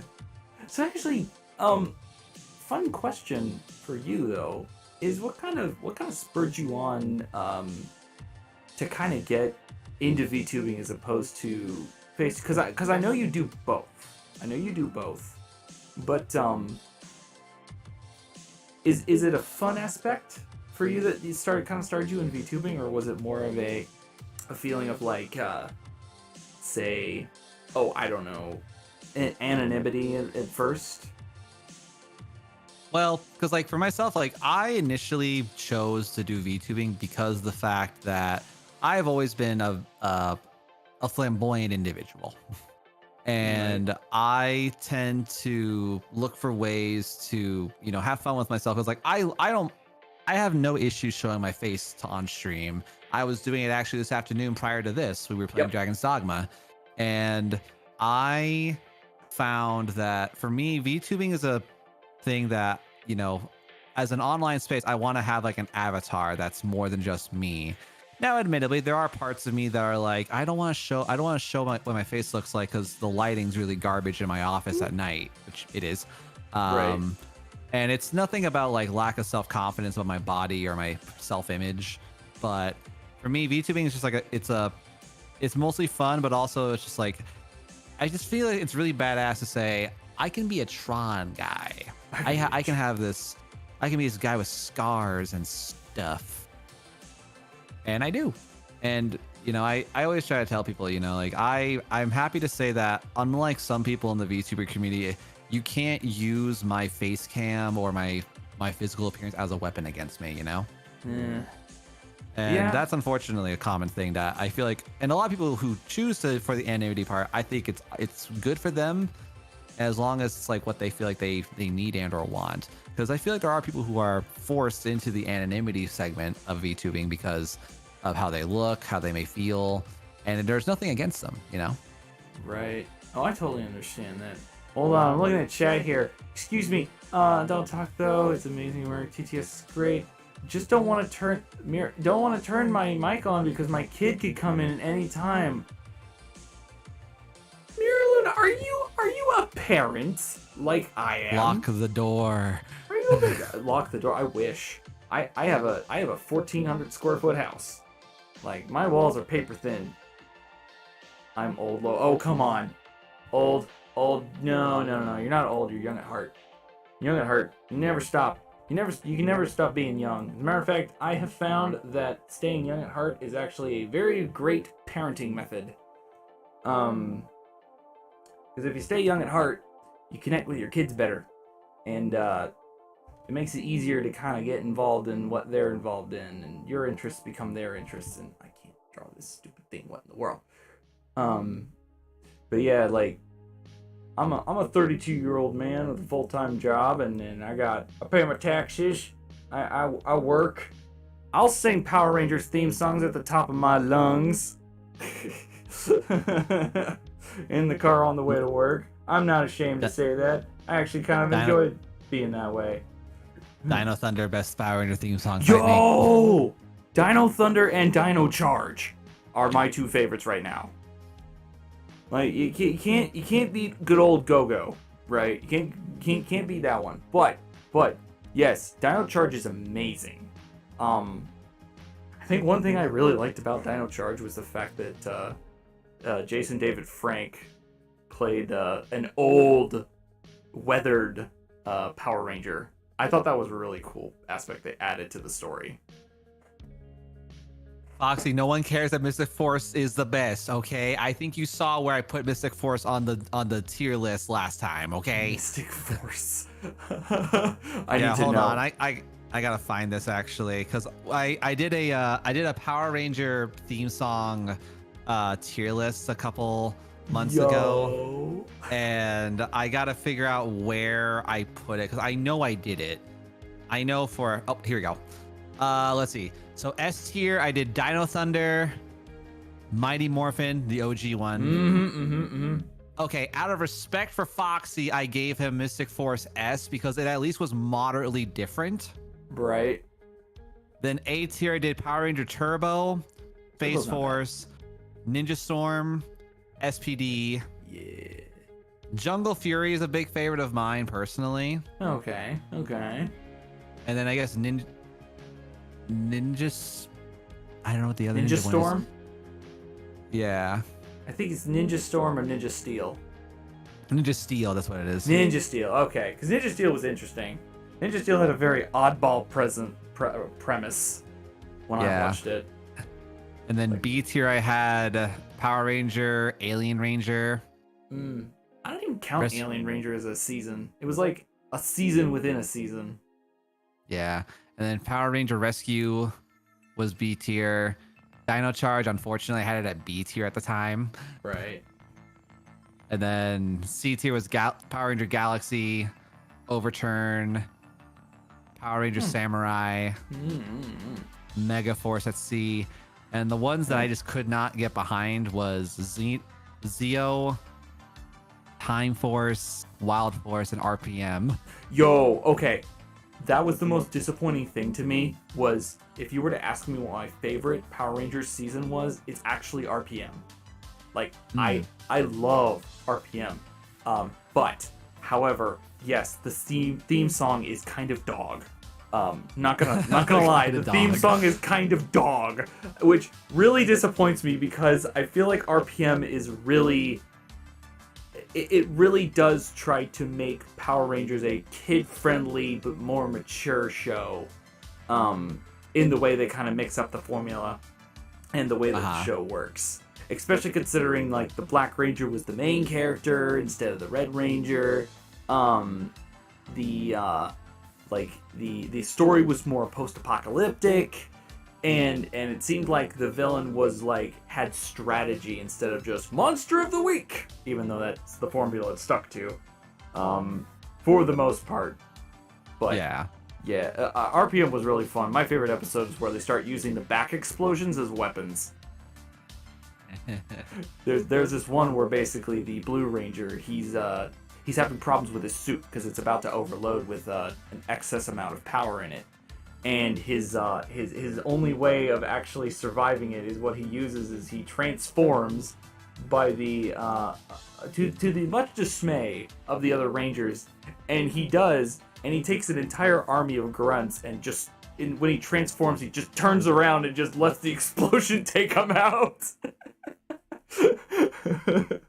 It was really funny to watch and see that. I don't know. I like it when shows become self-aware and kind of like they don't like go, "Hey, get it? We think it's funny too." They kind of go, "Yeah, we're aware of it, and we're gonna embrace it because we think it's funny too." That kind of thing. I like it when shows do that. Shows For sure. Good writing. Shows really good writing, which you know, I do enjoy myself some I hope good they movies, adopt Police Rangers from Sentai. If they actually brought in like Sentai Rangers into American TV, because I know that's what Power Rangers is. It's just basically Americanized Sentai. Like, would like I recently watched a TikTok that was like the power scaling of like some of the strongest Sentai Rangers in the entire franchise. Some of them are ridiculous. Like Sentai Ranger, like one dude's like, oh yeah, he can control time or he can manipulate reality at will. Whereas Power Rangers, like, I have Megazord and Kung Fu. I mean, I will say that the tokusatsu in there is definitely over the top, but I think in a good way. It's over the top. Because admittedly, I'm actually a huge fan of Kamen Rider, of like Kamen Rider stuff. That stuff's fun to me. I don't know. I don't know if you're this way too, but have you ever found yourself just being like, you know, sometimes I watch for the action, sometimes I watch for the story, other times I just watch for the transformation sequences. Yeah. Like that part to me is like one of my most favorite parts. Like I am not afraid to admit that I was the kid that would watch Sailor Moon and freaking do a transformation sequence on my own while they were doing it too. Because I don't know, that part of the show was always the fun part for me. Doing that kind of fun little colorful transformation stuff. And I don't know, that's part of the reason why I was telling you, like, my character has to have a transformation sequence, because I got heavy Kamen Rider inspiration on my character. That's kind of that was like me with Naruto. Like every time I would watch a jutsu be made, I was like, I have to do the hand signals with Naruto so that the jutsu did better. Yes! As a matter of fact, what's even funnier is my brother and I, when we were kids, we actually found a book. That was a Naruto book that actually showed you all of the different hand signs and the meanings behind them. And you basically had two, like, very young, you know, tween boys running around in their backyard, just basically doing the hand signs and trying to, like, trigger off jutsus and stuff like that. It was... Oh my god, it's so cringe. Get away from me. Oh my goodness. So cringe, and then, like, years and years later, everyone's doing it as adult, and suddenly it's not so cringe anymore. I did not consent to this story to share. Sorry, Luxroid. Well, congratulations. Consent. Luxroid is a very personable guy when it comes to privacy and his you know, keep things, you know, to himself and stuff like that. He's a lot more of a stickler than I am to it, so I kind of understand his hesitation. I don't know. I like telling stories to people. I enjoy it. I do too. I'm sure you have noticed I'm a bit of a jabber. I don't shut up. God. Oh, I think you see me too. I'm the exact same way. I monologue as a free action every day. Oh, every okay. Day. So I always miss it. You have a D&D stream. Yes, every Monday now. Every Monday now. Okay, so I have been a super big fan of the party art that you guys have been showing off lately, especially your mafia boss look. That was Yes. that was really cool to see. I liked that. That was something I jived with a lot. It was very cool. Your character definitely comes across has the I don't know, suave in control look to him. It was Yes, suave. and for those who are in chat, this is the image that he's talking about. So for those who don't know, my man Gentle Foxy, who's in the chat, my mod, he actually did a surprise commission of our D&D party, and this was the result. Oh, it is glorious. I love it so much. I love it when people and artists are able to like create that imagination and bring it to life. It's so awesome, especially when you're playing D&D, because it's such a what do you call that? A image of the mind kind of game. And when you can actually visualize it, it makes it so much easier, especially for you and your friends, to kind of like in their head visualize who you're actually talking to, and it actually kind of influences the way you talk to them because it feels more real when you can kind of actually see them. Oh, So, yeah. Yeah. What was kind of funny was my man Foxy. So he plays in our D&D campaign. He plays as a blind kobold wizard, and he approached me a couple weeks ago saying, "Hey, I'm gonna surprise the D&D party with an art of their characters." And I was just, in my head I was like, "Wait, I don't have any art of my model / me in the D&D." So I was like, "Hey, can God join?" And then he's like, "Bet." So then I got like a last minute edition, and I actually almost had a model rendition of this, of like in a mafia suit thing, but the artist unfortunately kind of like disappeared from the internet for a while, so I wasn't able to get my commission, or not my commission, my quote unquote fan art. Yeah. But this was my first ever actual art of my model with the new face and all that, and I was so happy with it. Yo, and it's so good looking. I love it. But yeah, and what's kind of funny, we've been actually doing D&D roughly every week for the past almost 5 years. Really? That's Yes. awesome. We are, and funny thing enough, this is actually campaign 2 out of the 5 years. We did a level 3 to level 20 super campaign, That's awesome. and I streamed it on and off for the majority of it, and we've been streaming this one on and off again. And we're getting to like I think we're gonna be done with this campaign within the next few month or two, and then we'll be going into campaign 3 to seeing how everyone feels about doing another campaign. But I don't know. I consider myself to have a god complex, no pun intended. Like I love making the D&D stories. I love having the ability to make the stories, because to me it's just so much fun. Dude, same. And I feel like I'm pretty damn decent at improv, so like if my characters want to do snoo with a random creature, I'm like, okay, here we go. Like Good I luck. don't say no to a lot of things. Yeah, no, like oh, keep going, sorry. No, you're fine. I didn't say anything else. You're good. I was gonna say I agree with you, because I am myself a kind of a DM oftentimes when it comes to games and stuff like that. I actually had being a yes DM to me is so much more fun than being a rules DM, because it comes more interesting. Because I used to run a lot of Star Wars campaigns back in the day. Yes. We actually had a Star Wars campaign where, so if you knew me and my friends, we are very, very critical of our Star Wars understanding lore and stuff like that. Like I'm a big fan of Legends canon. I'm not afraid to admit that. I'm a big Legends canon guy. There's a lot about the Disney canon I do like. Don't get me wrong. Like stuff like the Mandalorian, some of the Ahsoka stuff, I am very a big fan of. So I was like, well, I like a lot of Legends. I like a lot of canon. So I went to my friends, like, you guys just want to do a campaign where we kind of just make our own version of the lore? Like mix everything together that we like? And I'm like, yeah, sure.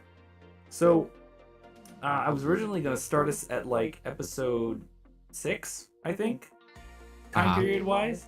And then it was actually Luxroyd that actually came to me and went like, well, why don't we just start at the beginning?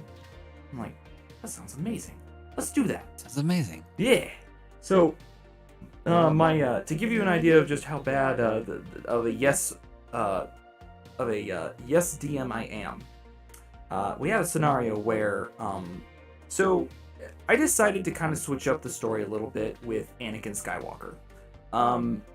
I personally felt like while it was a decent story, Anakin's transition from, kid to Darth Vader, I felt in certain cases, especially with the limited run of the movies, it felt kind of rushed.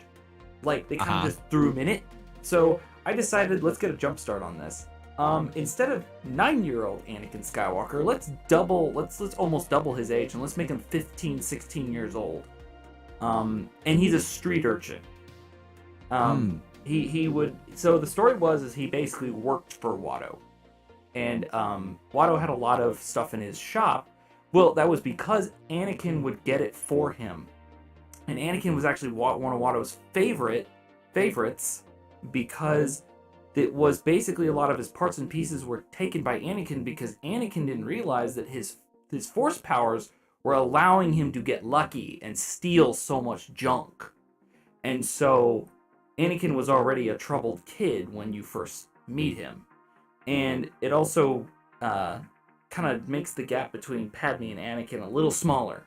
So the difference between 15 and 19 is a whole lot closer than like 19 9 and 21. Yeah, 9 and 21. So it felt a little less like two individuals that were kind of like just love struck and kind of pushed into it. It was more like, Mira, you are one of my favorite people right now. Oh my goodness. Mira Luna, you are right. Freaking Kyle Katarn should not have been non-canon. Oh my goodness. I'm sorry. I am a Kyle Katarn fanboy. When I was a kid, I have to derail here and talk about him because when I was a kid, my dad was a programmer. So we had a Windows 95 computer in our house. So I've had computers in my house ever since I was a kid. Like forever. And we had the Dark Forces games in our house. I did not know who Luke Skywalker was until I was older. When I was a little kid, the main character of Star Wars was Kyle Katarn. That dude rocked. Oh my goodness. But yeah, I Kyle remember Katarn playing was freaking cool. Jedi. Wasn't he in Jedi Academy? No. So no, he was. He was in all of the Star Wars games up until Disney took over. He was kind of the game, like the Star Wars game mascot. So if you ever interacted with any of the games of any of the LucasArts games, Kyle Katarn was most likely going to be a character in it. He was the main character of Dark Forces 2. He was present during Mysteries of the Sith, and he was also Dark Forces 3 never came out because Dark Forces 3 actually turned into Jedi Knight. And Jedi Knight turned into Jedi Academy. And you played as Kyle Katarn in Jedi Outcast, and then you played as a student of Kyle Katarn in Jedi Academy, which yes, Mara stole the Death Star plans all by himself. Me and Luxford were laughing to ourselves in the theater. Rogue One, the joke amongst our friends is Rogue One is a Star Wars campaign gone very wrong. Like, the party successfully completed the mission, but the DM was like, you know what, screw this. Nah, you can't just steal the ultimate weapon. Fuck you guys, boom. Yeah, fuck you guys. We're gonna blow the whole thing up. And it was But yeah, some of my friends and I were going like, yeah, did Kyle Katarn steal this all by himself at one point? Yeah. On a whim. On a whim, yeah, on a whim. Like your first mission in the game is literally finding it. But yeah, I liked. But back to the aspect of, me being the STM stuff is that we changed the story just a bit. But what we also did was I had them start as Republic soldiers, so I gave them like basic weaponry and stuff like that to start out with. and they kind of were escaping that blockade from the Trade Federation during the first episode. They had to get through that whole ship and escape to Naboo. Well, that's how they started, was Republic soldiers. We ended with one of them being a bounty hunter and the other one a crime lord. Yeah. It ended up being that kind of game. Yeah, I usually, whenever I DM, I'm a DM that typically plans for no more than two, maybe 3 sessions ahead, because of how intense my players have run about in terms of like ideas that they do. So like a campaign that was initially supposed to only be like a at most a year became a multi-year thing, all because of time travel. Time travel, huh? So basically, the original point of the campaign was supposed to be a quote-unquote side quest hero thing, where you're not the main character, you're not saving the world, you're supposed to do some side quests and become adventurers, and, you know, do random one-shots throughout the course of however long you want to do it. But then eventually, one of my good buddies brought their partner with them, and they helped really like encourage our players to really practice RP and doing things like that, and like asking the DM questions, you know. Yeah. And eventually, like, it got to the point where the main problem was, okay, you're a warforge, aka a robot, you're a warforge who fought in a major demonic war, you fell asleep for 100 years, now you're awake. Now you're gonna find out, oh hey, your brother was still alive but he became evil, now you're gonna go ahead and save your brother. Issue being, when my players found the evil brother, they were going to corner him for a boss fight, and he had retreated back to his base. My players said, you know, that's a guard problem. We're going to leave and go to the next region. So they left my boy alone. They left my boy alone to intrusive thought his way to victory. So then, in retaliation, I turned this very small dude into a BBEG, where he basically resurrected and controlled every warforge in the region to be like, okay, we're now an evil robotic army hell-bent on destroying the organics, because flesh is weakness, steel is might. And then that added about another year to the campaign, but then the campaign added more years, because eventually when they were on a vampiric island, they found a time talisman, which caused them to go back in time to prevent when they unleashed vampires, but someone messed around with something, causing them to basically land in an alternate timeline where one of my players had an evil version of themselves existing at the same time. Yeah. So then it just became like a whole convoluted shenanigan things. Also, Mira, you had a question earlier about, do you let the bards seduce everything? I let them seduce everything if they can make sense about why they feel sexually attracted to that creature and or object. That's. But I want to do a Mass Effect in D&D, because Mass Effect is my jam. So how would you go about doing that then? So what I would do is because Mass Effect it can be very easily separated into 3 alternate timelines. You can do Mass Effect 1, where it's mostly Geth, pirates, and galactic unrest, where the humans don't have much say in the world or in galactic politics. Sure. Then you have Mass Effect 2, where the humans have like this pinnacle moment where they are the bee's knees. They have potentially higher control in the galactic senatorship. Sure, and then like sure. and then like the collectors, and then Mass Effect 3 being the end all be all saga. So I would have the players kind of pick which era of Mass Effect do they want to be in, and then I would kind of have them be more so involved with the Galactic Alliance in regards to doing like strike teams sort of situations. Sure. Where whatever got basically they would be like a Spectre group, or if anything like a part of the Alliance, where they deal with strike team stuff, where Commander Shepard has discovered what appears to be some kind of relay information. We need you to go to this planet first, so that way, well, bang, okay. Yeah, I love gamer proof Mass Effect. It's great. But yeah, I've always wanted to do it because like I love the Mass Effect lore, and I've never been able to do a sci-fi.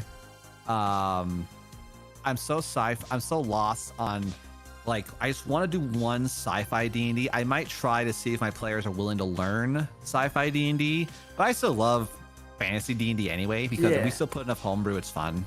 Sure. So I actually have a solution for you that might actually help. So, is it like StarCraft, Starfinder or something? Well, no, not Starfinder. We're not going to use Starfinder. We're actually going to use something a little more simplistic. So so you like Mass Effect, and you want to have a game that kind of feels like it.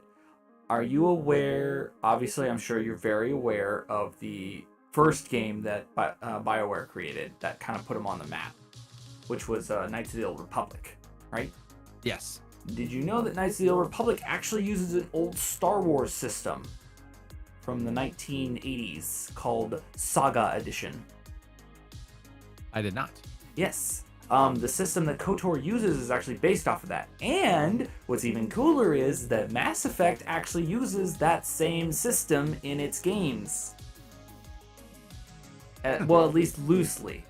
The 3 beginner classes, the morality system, and all that fun stuff, that all comes from Star Wars Saga Edition that the creators of BioWare used as a base.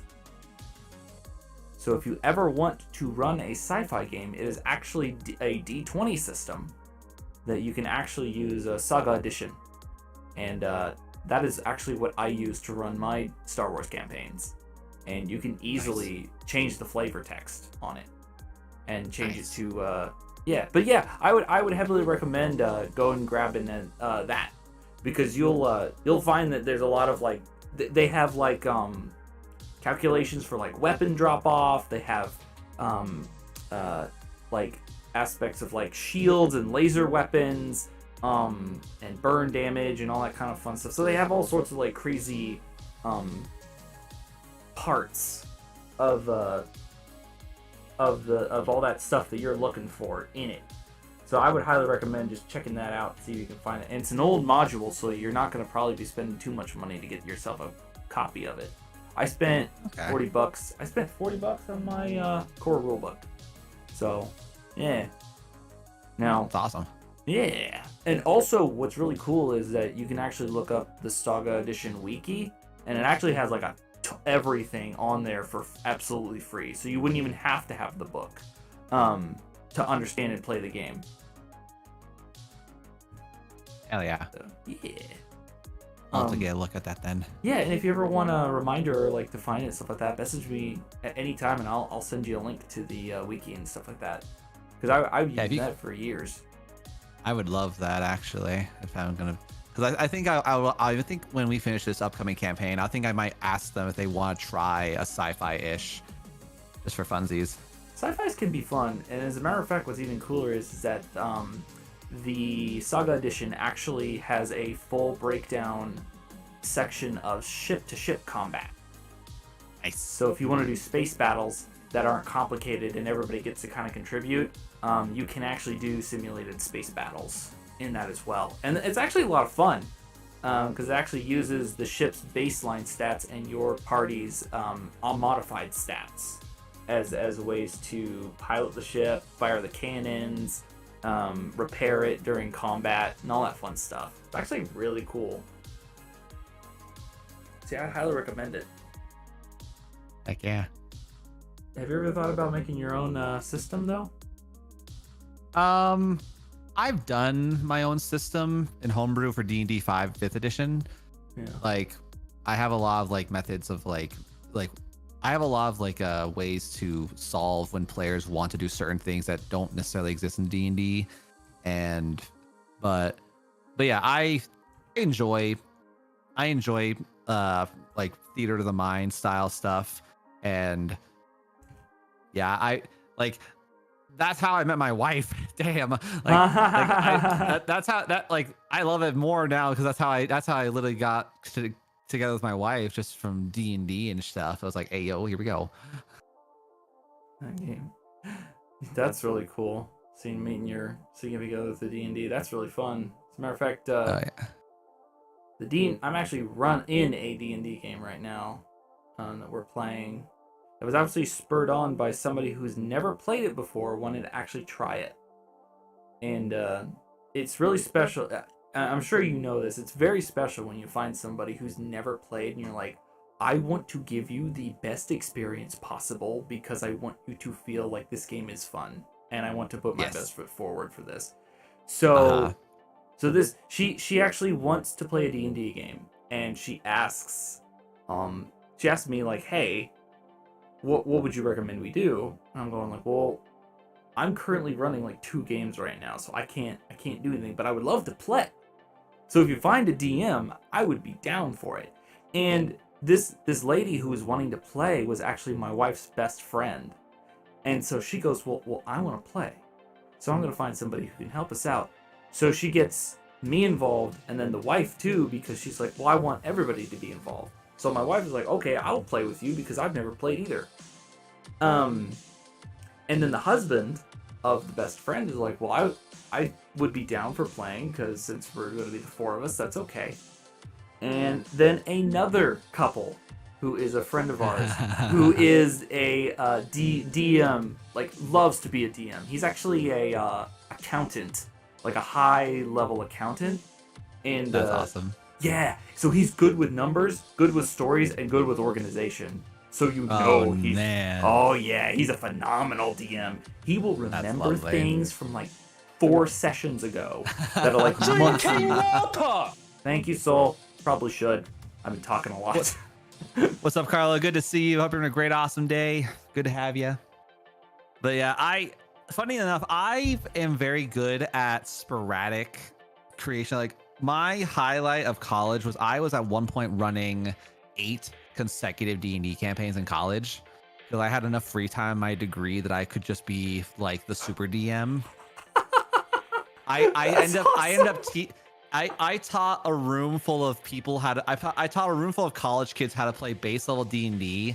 Like, you know the meme from Horrible Bosses where it's like the conspiracy web of like all the points and things, and Charlie's like freaking out. I had that every year for 5 years of just room full of like 20-something nerds, and like, all right, guys, you want to learn about how to fight a minotaur? Slaps knee. Let me show you some cool stuff.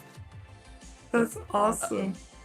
Oh yeah, and it's so much fun teaching new people how to play D&D, especially when you have a like, oh my god, theater kids, the best. Costume department, the best. Oh yeah, because they really get into it. Oh, voice actors are so much fun. People with voices are fun. People with voices are fun, and they're especially fun when they're the DM.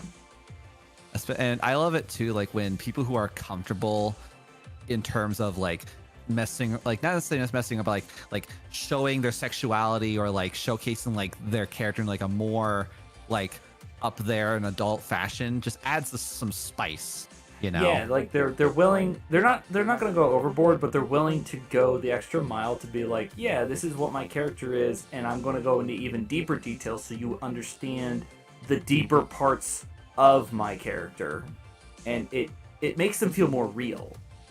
Yes. It makes the characters feel more real, which is what we want to do. Because a lot of new D&D players expect a session to be like Critical Role because of the series. Unfortunately, yes. Yeah, but you know what's funny? In my experience, the best D&D sessions are not the ones that feel like Critical Role. As a matter of fact, to me, those can be actually pretty lame. And I'll tell you why. At least this is my personal opinion. So if someone else has a different opinion, present company included, then go right ahead and correct me. I'm fine with it. But to me, the best sessions are the ones where you and your friends are just basically taking the game and turning it into a excuse to just goof around.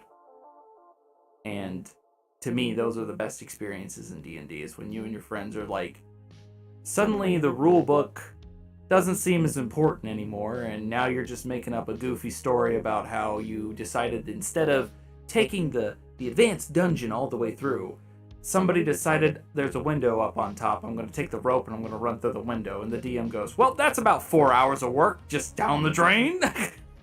Oh, yeah. And see, for me, I enjoy Critical Role as a concept in regards to like people who want to play D&D, having fun and just doing it in a really fun way. The problem is that a lot of people assume that D&D is to the level that of Matt Mercer's storytelling style. Ugh. Matt Mercer has a very particular storytelling style of his own way. Yeah. And, you know, it's never good to try to be like, oh, all these very famous voice actor people are going to be who are making these really amazing stories. That's not the point. It's all about you releasing your imagination in a comfortable environment with your friends and or even strangers who you can have fun and dynamic problem solving. Critical Role style is these like hyper story rich campaigns that you will not honestly find in many places, if at all, because, you know, D&D is not always built like that. And, you know, people unfortunately make this really, excuse my words, but annoying expectations of just, oh, where's all this intense combat? Where's all these like really insane things? No two D&D stories are ever going to be the same. Yeah. Especially if the DM is funky, you know? Well, and on top of that, like, Matt Mercer gets paid to do that. Oh yeah, millions. Like, I'm just saying, if your DM is getting paid like a legit like four member family salary to make D&D campaigns, yeah, they're going to be phenomenal because he could put the time and effort into it because he's getting paid to do it. If I was getting paid to make D&D stories and stuff like that, yeah, you better believe I'd be trying to outdo or be exactly like Matt Mercer. But your DM that you're going to have is most likely somebody with a lot of passion, but not a lot of time. Or if a lot of time, probably not a lot of money to be just making that. But I don't know. I mean, I feel like D&D in its most raw form is a very intimate experience. Like, it's supposed to be something between you and your friends that you goof around with, you have fun with, you know? And it's supposed to be stressful or dynamic. Yeah. And on top of that, like, you know, every DM's gonna find a way to get the good that good balance for everybody. Like, not every DM's gonna be a dungeon crawler DM. Not every DM is gonna be a role-playing DM. Some games you're going to basically...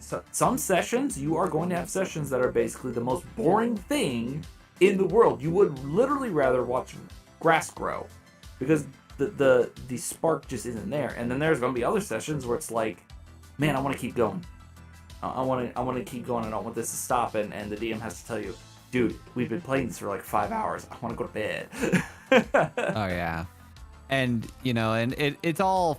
And like, I'm very thankful to have the comfort of my friends to do the D&D sessions we have. Like, you know, getting involved with my friends to say, hey, you want to have a semi-political style D&D session? Hey, do you want to murder a creature you've always wanted to kill before, but you wanted to try for the challenge? Yeah. Like, the nice thing with like my friend group is that we've done missions where we've dealt with racism, sexism. Ooh. We've dealt with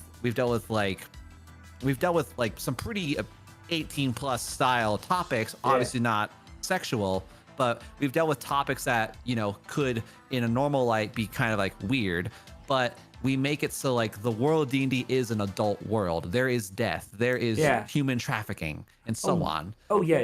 No. I think if you have the opportunity to explore those things, because as long as you're with your friends, you can get into the taboo subjects and address them in a way that you know how people are going to react, and so you can form the story around that kind of stuff. And if everybody's comfortable with addressing that kind of subject and playing their characters to like a way that is to their character, and everybody understands that this is just make-believe, I mean, yeah, I do like actually going a little dark with my stories, because it becomes more intriguing, and it's not the norm. Like, speaking of things like the slave trade and stuff like that, we actually had our current D&D game that we've been playing, our newer player, she actually derailed our entire campaign where we were trying to literally reform a god. Essentially what happened was the story is that basically there was a god who essentially got killed and shattered into a million different crystallized pieces, and we've had to go all around the world to go get it all and put them back together. Well, we went to a slave trade auction, and one of our characters was like, well, I'm gonna go all Khaleesi on these people. We spent an entire 6 months breaking up a slave trade operation. Oh boy. Oh my god, yeah, I love to see it. Oh yeah, and we even went into like, oh, the DM was smart. You know what the DM did? He actually added in this idea that technically in the world that we were in, since it was medieval based, slavery wasn't necessarily seen as a bad thing, just a normal thing, right? And and on top of that, the other part of it is that they said, you cut off this slave trade. There are a couple farmers and stuff that actually use these people to produce food for villages and families, and not only that, but they're nice to them. Are you gonna take that opportunity away? And of course, our response was yes. Yeah, we're gonna take it away. And the DM threw his hands up. He's like, well, I tried. I save it. Yeah. I've had to do the DM reset card because of various explosions. My characters at the third session were in a train situation in our first campaign where they were trying to stop a train being hijacked, and we got to the very end of it. One of my players decided to jump off a moving train to chase a bandit leader who had planted a bomb at the end of the train, where my other 2 characters were trying to disarm the bomb. Then we rolled the most inconvenient nat 1 of our lives. Oh no! They rolled to disarm the bomb with a hand axe against a rope with a child who was tied to the bomb. And it's like, okay, I need you to roll this to cut the rope. Nat 1. And I'm like, okay, well, you put too much effort into it and you stab the bomb. The bomb explodes. Oh. And then my guy who's a monk, he's like, wait, I evade. It's like, homie, you are touching the bomb. This thing has at least 120-foot explosive radius. You can't do anything in this matter. It do done blowed up, and you do done go with it. and then like those 2 characters, by all accounts, were dead. Like there was nothing they were supposed to do. And I had my one other character who's not the most RP of a guy, but he still plays really well. Yeah. And in my head, I'm thinking to myself, okay, we just lost 2 characters already. It's the 3rd session. I'm just gonna give them handicaps. So I made the monk lose an arm, and I made our Warforged barbarian lose both of his hands. I've had to do that before. Yeah, I've had to do that before. Yeah. And then like my most recent one was in our current campaign. Our Kobold Wizard is currently just known as a suicide kamikaze bomber right now because of how many times he's blown stuff up. We were basically in a factory with explosive and flammable objects. He threw fireball at a furnace that caused a gas explosion. That technically would have done TPK, but I was like, we're loving these characters too much. I'm gonna just send a card. Yeah, I mean, and there's an aspect of like, I don't feel like if a player character quote unquote dies, I don't feel like if you like the character enough, I don't feel like that should be a permanent death all the time. Sometimes I think you should always like have like a whole, okay, your character's alive, but here's the consequence. I've actually done that before myself.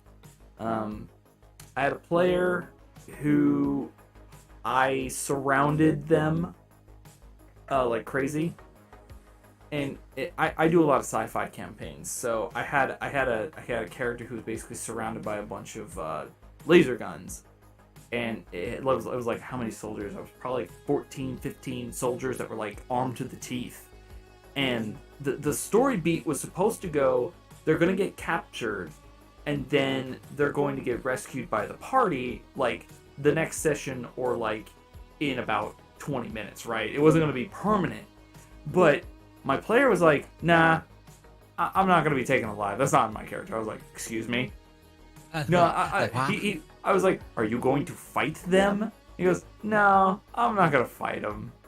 He takes his own blade and just guts himself right in front of everyone. Like, you're not taking me alive. He just commits seppuku. Yes, he does. And I was like, brother, my brother and Riz, what in the world are you doing? you could have lived. It's like, nah, that's not the way I wanted to live. Well, so I decided to finagle the story later on, and I said, all right, here's what we'll do. Because he was ready to roll up a new character. Like, he knows I'll put him in no-win scenarios, but he's a good enough sport that he knows, like, if he messed up or did something that's going to cost his character, he's like, yeah, I'll just roll up a new character, no big deal. I said, no, don't do that. Not gonna be necessary. So, looking forward to seeing the finished piece later. Bye, Mira. Thank you for coming by. Have a wonderful night. Yeah. Actually, it is getting kind of late over my side. But I don't got work in the morning, so it's actually a late night for me. There you go. Bye. Oh, that's the D. So I'm going, okay. Don't kill your character off. We're gonna do something for it. And so I have him wake up on a lab table or a lab bed. And his entire gut has been replaced by an artificial abdomen, essentially. Like it's like machine-like. So it's not like he basically got turned into a semi-cyborg. There you go. So his entire spinal column and his chest area, his gut area was actually just replaced to robotics. And I said, all right, you are not dead. You have been repaired because I want to keep you alive. And now, anytime you take electronic damage or ion damage, you're going to take double. There you and go. There's your punishment. Like, that was my methodology behind making his character survive. Because, I don't know, sometimes keeping the character alive is more of a punishment to the player than killing him off. Honestly, though, what's actually funny, I have a record of the most times I've killed a player's character. I killed one person's character 6 times in 3 months. Oh my goodness. Well, and these were all multiple campaigns. So I had a person who liked to play the lovely power of chaotic stupid, and one of their most memorable deaths for me was it was a classic 5e session, level 1. They were going through and they were dealing with an issue of where people were being turned to stone by trees. And they were going around fighting some stuff, and they found an artifact with some scary stuff going on. They survived a soon-to-be BBEG Banshee that flied out of the ritual room. They get out there and they are met with what a person who appears to be a sailor, who this character is very like mistrusting, so she thought they were a pirate. And we had another character who was very openly a prostitute. Oh boy. And that person decided, the prostitute's my best friend, I will defend her honor. And eventually when they got on the ship with the pirates and they were hanging out, eventually the captain of the ship said, so why would you bring a harlot to a dig site? And the chaotic crazy character says, oh, you said harlot, how dare you insult my friend? And then she just commits a shocking grasp onto this ship captain, dealing like 12 damage. And then I'm like, well, he died. And he's like, what? Like, yeah, you tased him with an offensive spell. I didn't want to kill him. It's magic. You can't tone it back. Yeah. So she commits murder to a captain on his ship that's going to the capital city. So she gets arrested and sentenced to death for murder within the first 2 sessions. I'm like, God, that is a speed run. But God, I love tabletop. I love fantasy, and like I have always been a really big fan of just the whole shtick in general. It's just so much fun. And actually that kind of reminds me. So I wanted to ask you something.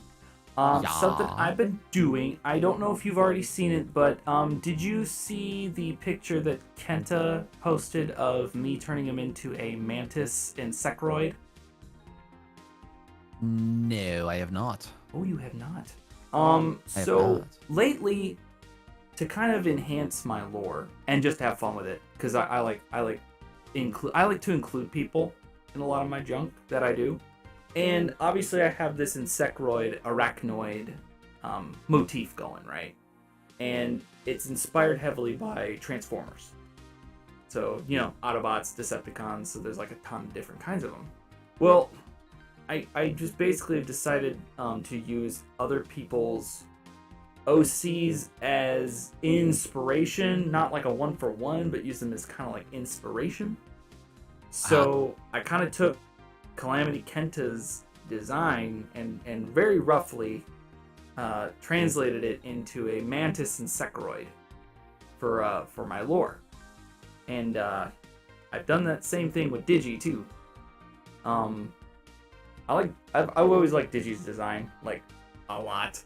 And so, hey Freddy, welcome back. I always liked Digi's What's up, design dog? Good a to see lot. ya. Always liked Digi's design a lot, and I decided that I've been looking for a design for Dr. Steel, and Dr. Steel is the name of the character that invented the insectoids, and she's kind of like the Dr. Light to the Robot Masters or Mega Man for my lore. And so I took Digi's character design and kind of finagled with it and made it Dr. Steel. And so basically in my lore I have Digi playing as Dr. Steel and Kenta playing as a mantis insectoid. Well, I have a character that I've been messing with named President Orpion. And President Orpion is the president of the Octec Corporation, which is a large corporation that basically controls Twilight City. And my idea was, I was like, okay, what am I going to do with this? So, speaking of your D&D campaign and your suave, mafia-like look, I was looking at that going, I think I found my Dr. Orpion. So, I wanted to let you know that as long as you're okay with it, I may or may not try to use a loose version of your OC as a, like I said, very loose. Not a one-to-one. But use kind of like your design motif as a President Orpion, the suave president of the Octec Corporation and controller of Twilight City. If you ever need a larger scale image, I'm always happy to provide a bigger Revolution thing, so it's easier to reference it. That would be wonderful, if you did. But anyway, I know it probably wouldn't have been a big deal for anybody, but I don't know. I kind of like asking and approaching people who are like, hey, I'm gonna use your OC a little bit. I'm gonna kind of base this off of this because I like making people included. I don't like side swiping people. So if you would have told me like no or something like that, it would not have hurt my feelings at all. I would have been fine with it. But your design and you sitting there in the chair, I was like, hello. It's kind of a cool idea. Yeah, I'm hoping that like once I like after like hopefully like within the next month or two, I'll actually be able to receive more funds, because like my goal is to really shoot for more illustrations and more things of my model, because like I do want to actively receive my model stuff, because like I want to receive more illustrations just in general, because like I think it's just something I really want to do. Really? Like, I have nothing. I have like zero art of my model, because like I have like 3 main designs that I'm saving up for that I want to convert into commission stuff. Right. I want because like I want to get a visual representation of my model in a Tron bike. Yeah. I want to get an animated like starting soon screen that's dedicated just for my art stuff, where it's my model. Basically, if you've ever seen like on YouTube like the Lo-Fi Girl or the Synthwave Steve thing, Yes. I want my model converted into that style of animation, but doing drawing and art, because I want to get artwork that symbolizes like what my character's doing, whether it's gaming, whether it's artwork. But, like I want to get more artwork of my model, because Right. this is my favorite VTuber rendition I've ever had, and like I really want to try to like run with this as much as I can and really go for gold on it. Mm-hmm. Yeah, no, I mean, yeah, that would be really freaking sweet. Although, admittedly, I tried. I'm sure you saw the art for me and Digi's collaboration for Sunday, which is our Resident Evil games. The wonderful illustration of Digi and me with a shotgun and anyway, that was I was trying to do the same thing for you and me in our collab to draw up a picture of like you and me doodling on an art pad and stuff like that. And I started doing it, started getting to it, and I'm like, well, I'm drawing Stinga in his like my cartoony design that I've created. You know, not necessarily a one-to-one of my character design. And then I looked at yours. I started attempting it. I went, uh-huh. There's a lot of blue lines on that model. Oh my goodness. Yeah, like admittedly, like I think part of the appeal of your model is its complexity. But when it comes to my art style, especially the way I draw, if you'll notice, I am very much a simplistic curves and bulky design when it comes to my way of comfort level of art. And then I look at your design, I'm like, oh my goodness. If it makes you feel better, I've had a few people tell me like, bro, your hair is a pain in the ass to draw. It's like, yeah, I know. Oh no, your hair looks like so much fun to draw. Like that was the one part I was actually looking forward to. I love drawing hair. Hair is so much fun. Did someone throw something at me and I didn't even notice it? Oh my goodness, I'm so sorry, Freddy. But like, it's one of those things where it's kind of like, yeah, complex design is really cool, but at the same time, boy, it's hard. It's the one thing I started learning about looking at VTubers. I was like, oh my goodness, everyone has like super complex designs. Oh my goodness. It was, I don't know. I'm not naturally inclined to art like some other people are. I literally had to learn self-teach everything I've done. And I'm still in the traditional art phase. I'm not been super comfortable with digital yet, but it's probably because I don't have like a pad or something like that. I have a pad, but I don't use it, which is the unfortunate part for me. But like I, honest to God, like my thing is I always tell everybody, if you are able to maintain your grip on traditional art, try your absolute hardest to maintain that. Just because digital art is really easy to get so comfortable and so like lost in the tools and like the auto correction stuff. Like it's really easy to lose yourself in the digital power. And I try to tell anybody, like, if you're gonna do digital, try to teach yourself to use traditional first. That way you can maintain the skill. Yeah. I'm just trying to. I'm personally still right now trying to. God, I'm making a shitpost style thumbnail right now. I'm making like some like YouTube poop level thumbnails right now for my stuff here. Oh, I see it. God, that's great. So for context, those who are watching on my side of the world right now, I am currently getting ready to record Baldur's Gate 3 YouTube videos, and I'm trying to preset some session videos so that I can have some variety options But yeah, so No, I like it. It's a lot of fun to make thumbnails, especially like cursed ones, right?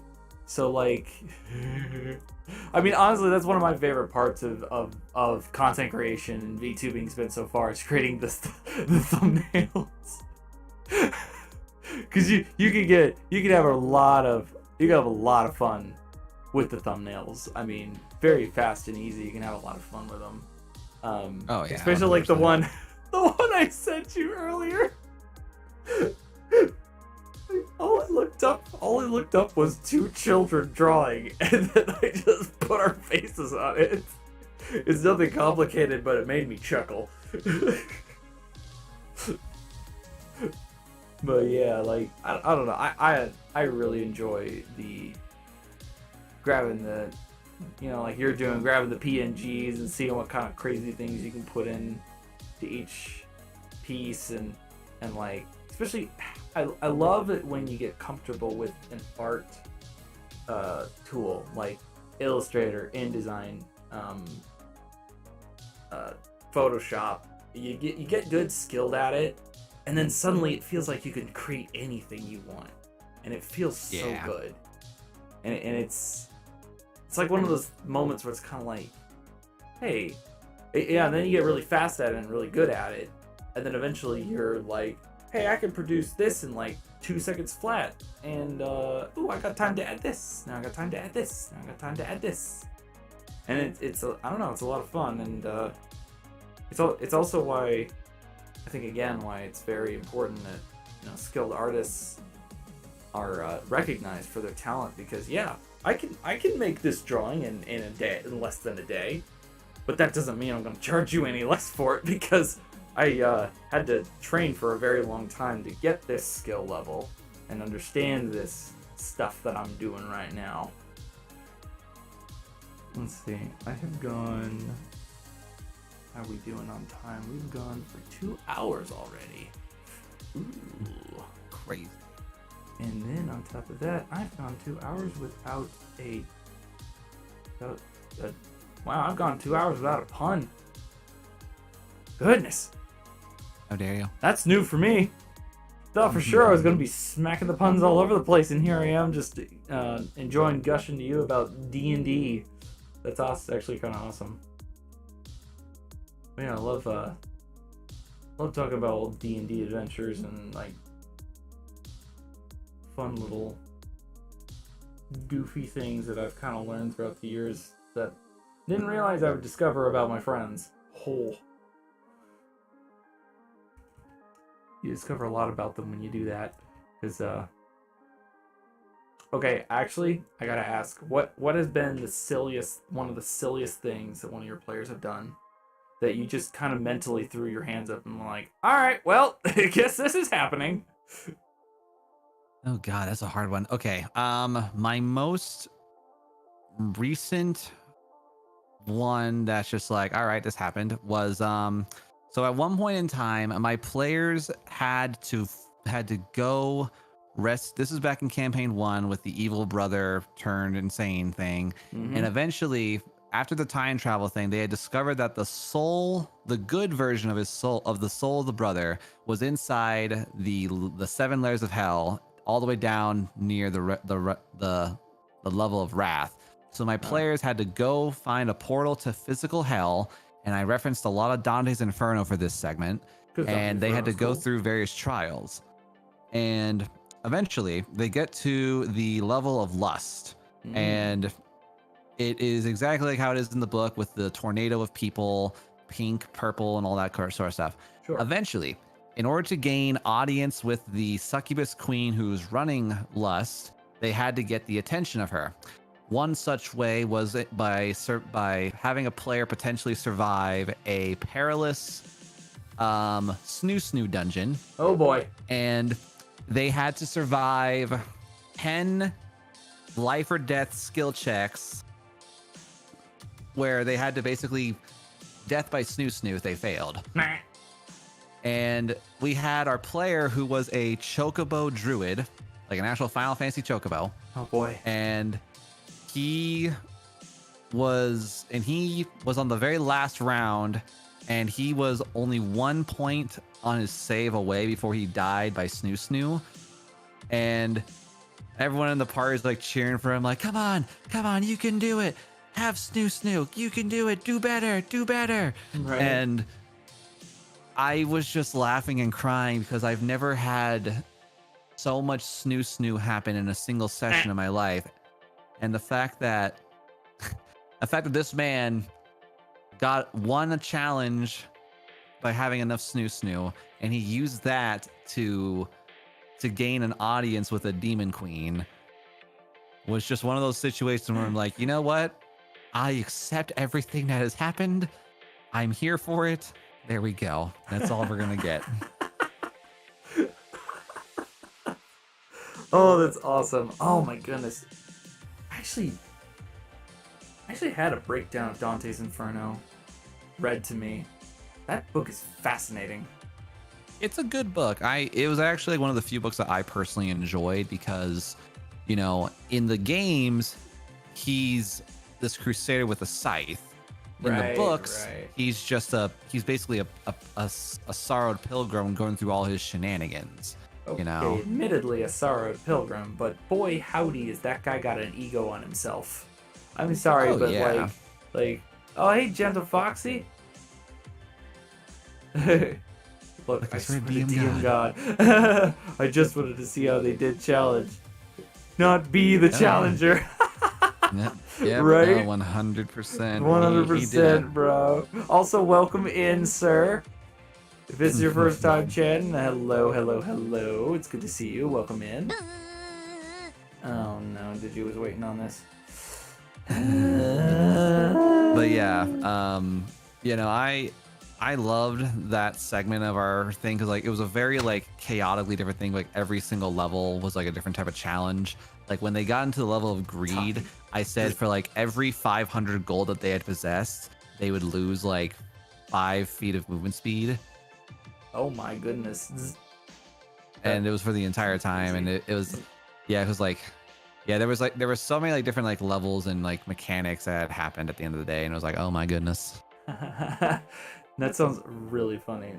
Yeah, because I was kind of thinking back at the Dante's Inferno thing, because when I was reading up on it, it is fascinating kind of how he runs. I don't know, the imagery that you produce inside your head while you're reading the book is, to me, one of the most brilliant parts of Dante's Inferno. But Oh yeah, it's a fantastic thing. Oh yeah. Especially like when you read about like gluttony and freaking like the other ones that are like just like it's physically raining at bile. And Now all the bodies everywhere. Everybody talks about Dante's Inferno, but have you read Paradiso and I want to say it's called Limbo? I have not read the other 2 books, unfortunately. I've only read the Inferno. So Paradiso is not as like visually stunning, because in Paradiso it's basically like Dante's like his interpretation of what heaven looks like, and admittedly the story basically kind of runs down to he can't see anything because his comprehension of what it looks like is unable to be there, but he just talks with famous saints, right? So I would say I understand why that one's not as, oh my goodness, not as famous. Now Limbo, however, is the in-between, and it's actually about him kind of going through penances of all the things that he's done. So it kind of takes these like midway, almost like kind of like in-between-ish kind of things, and kind of makes him run through them to learn about like improving himself. But at the same time, it's very fascinating because it's almost like you're walking through an entire environment of people who are trying and failing at being better, and it does have some very stunning visuals in it. So if anything, I would at least try to read Limbo. Limbo is fascinating, because it's like he describes it as like this mountain in the middle of a crater and a lake, and kind of how the environment looks and stuff. I don't know. I've always found it fascinating, but I know I will say visually, definitely Inferno has a lot of interesting visuals that kind of pop in your head, so I know why it's used a lot. Mm-hmm. Especially that last scene. I don't know. Have you ever look at a picture and like in your head you can hear music or you can hear the sound of the environment around you? Oh, all the time. All the time? Okay. Have you ever seen a picture of the last circle of hell from Dante's Inferno? The frozen lake. Yes. Okay. Do you, when you look at that, just basically hear white noise? Like almost like a subtle hum. Like there's no noise, it's dead silent. It's like almost like chilling. I envision just like a very faint like hum at all the times, but like the sound of like the waves just like very faintly like crashing upon like the bodies in there. Like basically it's like one of those like eerie quietness regions. Yeah. Kind of like basically you're like in like a humongous cave with a still flowing water. Yeah. It's like, sorry about the random question, but like I don't know. When it comes to art pieces and stuff like that, like I don't know. I'm both visually and auditory when it comes to the art pieces I look at, especially if they're like very well done. You can almost feel the art come out at you. And, yeah, and Renaissance is my favorite era of art, especially in art study. It is. Renaissance art to me, it's fascinating, but that's also where all that kind of visual stuff comes from, which I always found super cool. Especially, what is it called? It's the mural of I don't remember what it's called, but it's like the cabinet. It's like a cabinet. It's basically a Renaissance artist depiction of hell. Oh, nice. Yeah. I don't know now. You've never seen it? Okay. Let me look it up. I might be able to send you a example. Let's see.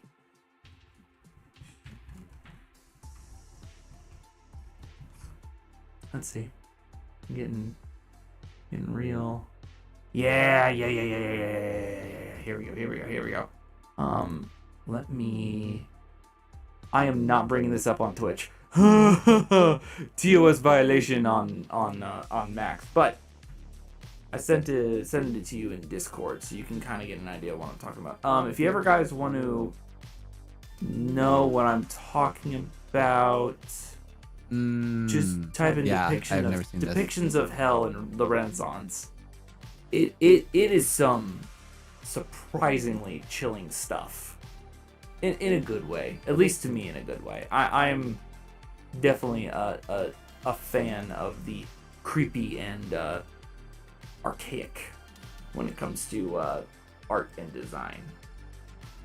Oh yeah, and like honestly, what I liked about like the Renaissance era in terms of like their paintings and their stuff is like they were so dynamically different in how they depicted like angels, hell, the people going through things.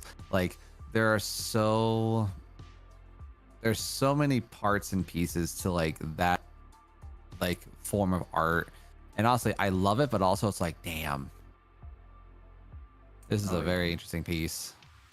Okay, I have been yammering and like a bunch and bombarding this poor Tron boy with questions. You're totally fine. I enjoy it nonetheless. I hope you understand that. Oh, that's good to hear. I'm glad you're enjoying talking with me, because I've been slightly nervous. Not gonna lie. I'm okay with admitting that. Slightly nervous. I see you as one of the big boys. So I am both honored and excited and a little jittery right now, getting to speak with you, because I don't know, I've always seen you as one of the cool kids, one of the big cool kids. And I like being a cool kid. and it's been a lot of fun watching you and stuff like that. So it's definitely got me little going like, oh man, this guy's so cool. I gotta act cool in front of him. Flex. Flexing time. But yeah, chat. Let's look at the chat here. It looks like we've kind of had a very calm chat tonight, except for apart from Tati and Digi tormenting me with my redeems. Apart from that, it's still good to see Mr. Mrs. or whoever, Gentle Foxy in there. Glad to see Freddy's still sticking around. I'm sure there's a lot of you in there. If there's anything you guys are thinking about or whatnot, please do not hesitate. I probably should be paying a lot more attention to chat, honestly, because it looks like, yeah, we've had a couple. It's like Fuji decided to take wait, had to switch to phone noise machine. Got a headache. Oh no, Digi! Oh, that's terrible. No. Have a headache. That's too bad. Quick, what were my? Sorry about that. What remedies does a dad suggest for a headache? You don't want my recommendation for fixing a headache. Alcohol. Alcohol. Well, that's one of them. I use the other extreme. Welcome in, Nalu. Thank you for the raid, and Dog, thanks for being here in the YouTube side of the world as well. Really do appreciate you. Ooh, Nalu. What's up, dude? Yeah, now it'll be an awesome stream. By the by, welcome in. We're just hanging out with Stinger right now. We're having a great day. We're chilling out right now, and it's a really good day. You know, we're really good time. Oh, dude, it's been awesome watching your streams today. I've been kind of peeking in and out. Ibuprofen and aspirins. I mean, yeah. But if you can get yourself a good old monster and just chug that baby, your headache's gonna go away real quick. Have you ever heard of the white stuff? You mean the boomer juice? No, I'm talking that Cuban stuff. Oh, I see. The goods, the Scarface material. Oh yeah. No, yeah, but that's the way me and my wife always handle it. She goes, "I got a headache," and I'm like, "Well, there's a monster in the fridge. You could suck that thing down." You always make another part hurt instead. You failed. I have failed as a father, apparently, for remedying a headache. Wow. I don't know. Contrary to popular belief, parents are not perfect individuals, and we sometimes don't know what we're doing. That calm exterior that the parents have, that is a front, and I will fully admit that is a front. I'm kidding, though. Yeah, well, I hope your headache gets better, Digi, though. That kind of sucks. It does suck. It's never fun. No, especially in our line of work where you have to be in front of a screen at all times. Oh, yeah. Go get the milk, we're out. Yeah. Being in front of like, screens of that. But yeah. I will admit, that's one of the more common things I try to be very mindful of, especially in regards to the issues of how a lot of screen time is it's like I'm literally in a screen for 18 hours a day, damn near. Mm-hmm. And it's partly choice based. I'm not gonna lie. There is a lot of choice in that regard because, you know, I stream for a hobby and I stream because I can, but also I work from home, and it's starting to become a lot brighter and sunnier, and hopefully over these next couple of weekends I'm gonna try to get ready to start buying a fishing license and really get my I want to get back into doing I want to try to start doing IRL fishing content on my Twitter, just to be like, hey guys, I do more stuff. I fucking love fishing. It's my favorite secondary thing. I never got into fishing, but I do know how relaxing it is.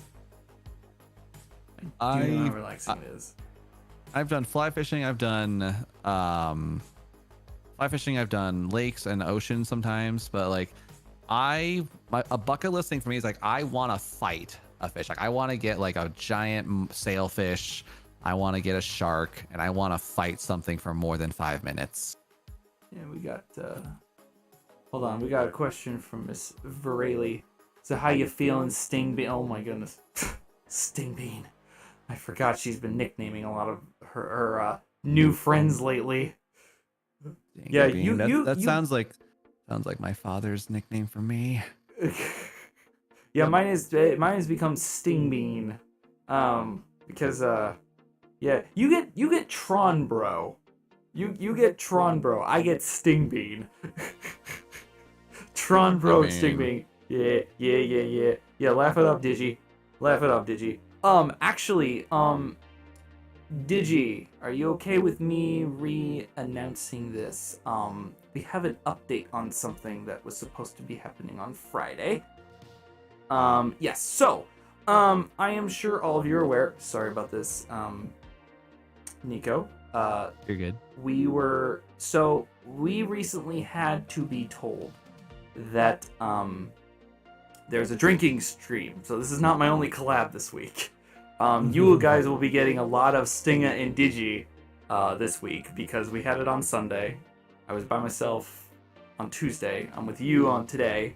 And then tomorrow, we originally thought something came up in my life that we thought I wasn't going to be able to make the drinking stream, only to find out that my wife looked at me and go, Stinga, you're an idiot. That was supposed to be Saturday, not Friday. And so I called Digi and go, it's back on, it's back on? And Digi like, yeah, I guess it could be back on. And so we are reinitializing the drinking stream. So it is happening. The plan is going to be a little different than what we initially thought, but the drinking stream tomorrow is happening. You will see an inebriated bug bot and an inebriated Digi as well. So yeah, and we will be probably what we've decided on possibly doing is buzzbots. That's right.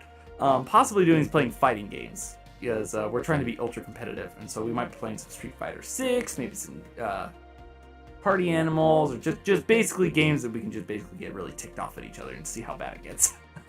There you go. Yeah. So yeah, I'm actually kind of happy with that. But anyway, oh my goodness, we've almost gone 3 hours. How are you feeling? How are you feeling, Nico? I'm pretty good. This is usually about my normal run time anyhow, so. Okay. I didn't know how normally you This is also ran. late for you. It is late for me, but like I said, I took tomorrow off. So There you go. I'm good for another few minutes.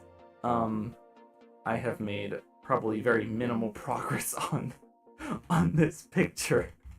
I've been doing the tracing for it, and it has been slow coming. Yeah, I managed to thankfully get 3 or 4 thumbnails preloaded and designed for me. So now all I gotta do is just prep all that stuff and just gotta record this weekend, which will be really fun and nice for me. Mm-hmm. And yeah. Well, that's cool. And honestly, and I'm very thankful, because I haven't done a night art stream in so long. Because the hardest part for me is I do art 8 hours a day, 5 days a week. Yeah. So sometimes it's really hard for me personally to find what I want to stream in order to make additional content. Yeah. And so this is a nice thing for me is having, because I never thought about using this time to design up thumbnail drafts of my other content that I'm doing, because it's always hard for me to do more night content, especially it's not gaming based. Yeah, most of the time I do gaming based stuff, and this is actually, ironically enough, my first art collab and first art stream that I'm doing with somebody. So yeah, it's definitely, oop, that's my music. It's definitely different for me. And I have been having just a blast talking with you, my man. Talking with you over chat is one thing. Being able to talk one-to-one, that's something completely different. And I feel I've had such a good time just chatting it up with you, my man. Didn't realize D&D was didn't realize D&D was gonna be the one thing that kind of spawned us on to kind of talking for hours about it. thought for sure we were going to talk about industry stuff and like shop talk, but that's really cool. I'm kind of glad we didn't. I don't know. I'm kind of glad shop talk was kind of like on the side, because I mean we're always gonna have to talk shop all the time. Like that's what we do as a 100%. career. But like, yeah, being able to gush about D&D, being DMs and stuff like that. Like, man, sometimes I don't feel like the players know that, like, you know, the DM sometimes has more fun than the players do when it comes to D&D. Oh, yeah. You know, some of us don't mind being a forever DM because I love being forever DM. dude, it's so much fun writing the stories, being able to play with the characters, maybe even like so I gotta ask, do you like doing this where you will take references to like maybe previous campaigns or like things that you really enjoy and then slipping them into the story and the setting, but don't tell your players that you've done it, so that way they can figure it out on their own? Like going like, I see what you did there. Yeah, okay, I'm not the only one. That's good to hear. Always love doing that.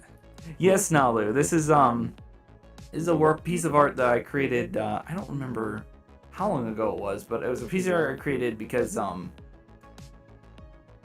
don't do fan art all that often. As a matter of fact, getting into VTubing actually has reignited my art bone. Honestly, I was kind of out of it for a while, but I've been very happy getting into the content creation space and kind of chilling out with everybody, seeing kind of people that kind of enjoy the same thing I do, which is content creation. I've done this since, this is my third or fourth attempt at content creation. I've done this more than once. And I had, what was it? I had a Twitch channel before, 2 of them actually. Deleted them both because they didn't rock it off. And then I had a YouTube channel a long time ago as a kid. I think I clean that piece up and make it a. See, that's what I'm trying to do, and it's not being successful because I don't have an art pad, so it's been kind of hard to trace over the design. But I mean, like, Nalo, if you're thinking you're gonna be better at it, I would be more than happy to send this art your direction. You can clean it up all you want. You can play with it. Because yeah, like I said, oh man, I wish it. There are so many things right now in the VTubing space that I wish I had, but the problem is many. Oh, it's always the case. It's always many. Your shoes are. Can you take the dog out? He's gonna eat custard. You just sleep with me and Okay, yeah. I can do that. Mrs. Sting apparently wants me to take the dog out. So you know what? And I hear the child. Okay, you know what? Nico, I hate to be this guy, but I think we're gonna be cutting it off right here. All right, man. It is 11:30 where I am, and I gotta do the dad thing. Yep, that's one thing about this whole VTubing thing. Is like, family comes first, and I gotta you know, run it down. So I think we will end it here. Right on, man. I will go to my start screen. Whoosh. And I will definitely say, Nico, it has been an honor and a privilege to. Oh my goodness, you're huge. It's been an honor and a privilege to be interacting with you tonight. And I, my friend, am very happy that we've been able to play with this. Hello. Oh my goodness, I'm getting rated. I am getting rated by Estella. Oh my goodness. Hi. Hi Estella, how you doing? Good to see you in. Hello everyone. Hello. Oh boy, every time, right when I'm about to It's always how it goes. Right. Hello everyone. My name is, Impeccable for those of you timing. who don't know, my name is the Stinger. I am the robot insectoid VTuber and savior of Twilight City. I am also joined by the wonderful Tron VTuber, Nico Silverado. And we are actually just now wrapping up our art stream, but I do appreciate the raid, Estella. I've just been playing Power Wash Simulator. We've had a situation where the little Stinger has been being a little little bit of a little cry boy, so he needs his dad. So unfortunately, we need to end the stream. Being a father comes first, and you know, I'll always have you guys around. So anyway, oh no, it's fine, Estella, it's okay, it's okay. If y'all are in the chat, you haven't seen Nico Silverado, this bro is like awesome. So yeah, never mind, chat. We'll be online for a little while longer. We'll be playing some Power Wash Simulator for about another hour. You know, to kind of wind it down with some nice casual music and washing of the vehicles. So thank you. I want to say thank you, Singapore. Just an awesome opportunity to, you know, finally, one, being able to talk with each other, but also just being able to vibe with each other and hang, you know. I'm very thankful for that. It's been awesome. I really appreciate it. And honestly, like I said, admittedly I was a little nervous at first, but honestly, like I am so glad we did this. You are so super chill, and yeah, you're I'm guarantee you, like this is not the last time you and I think will collab. I think we need to do something else. Maybe next time do something a little more fun. But yeah. Either way though, some stuff for sure. let's spread the raid love real quick before we end tonight. Where do I want to see? You know what? I'm just going to, let's see. We got Eggy. We got Chappie. Huh. Oh, and then there's also Wolf. He's playing Helldivers. Ooh. All right. Dun, dun, dun, dun. Yeah. Well, let's see. Why don't we raid Mr. Wolfer Stark? Let me get his information here real quick. And we'll just... security number and all that good jazz. He's actually a newer VTuber I have met recently, and he is really cool. Let's see. I want avatars? Oh yeah, you're right. Blue Nalo, right. You know what? Ask and you may just receive. So let's raid my boy. Yes, one day. One day. But either way, sir, it has been an honor and a privilege to be in your presence and talk to you. And you have a wonderful, wonderful night. And enjoy the rest of your stream. Thank you. You as well. You have a great day. All right. Bye. Bye-bye. All right, everybody. With that being said, though, we are going to raid Mr. Wolf. And I will say from the bottom of my heart, thank you so much for everyone who's watching. Estella, thank you so much for the raid. You are a sweetheart among sweethearts. And we're just going to go raid him. So let's go. Let's send the nest.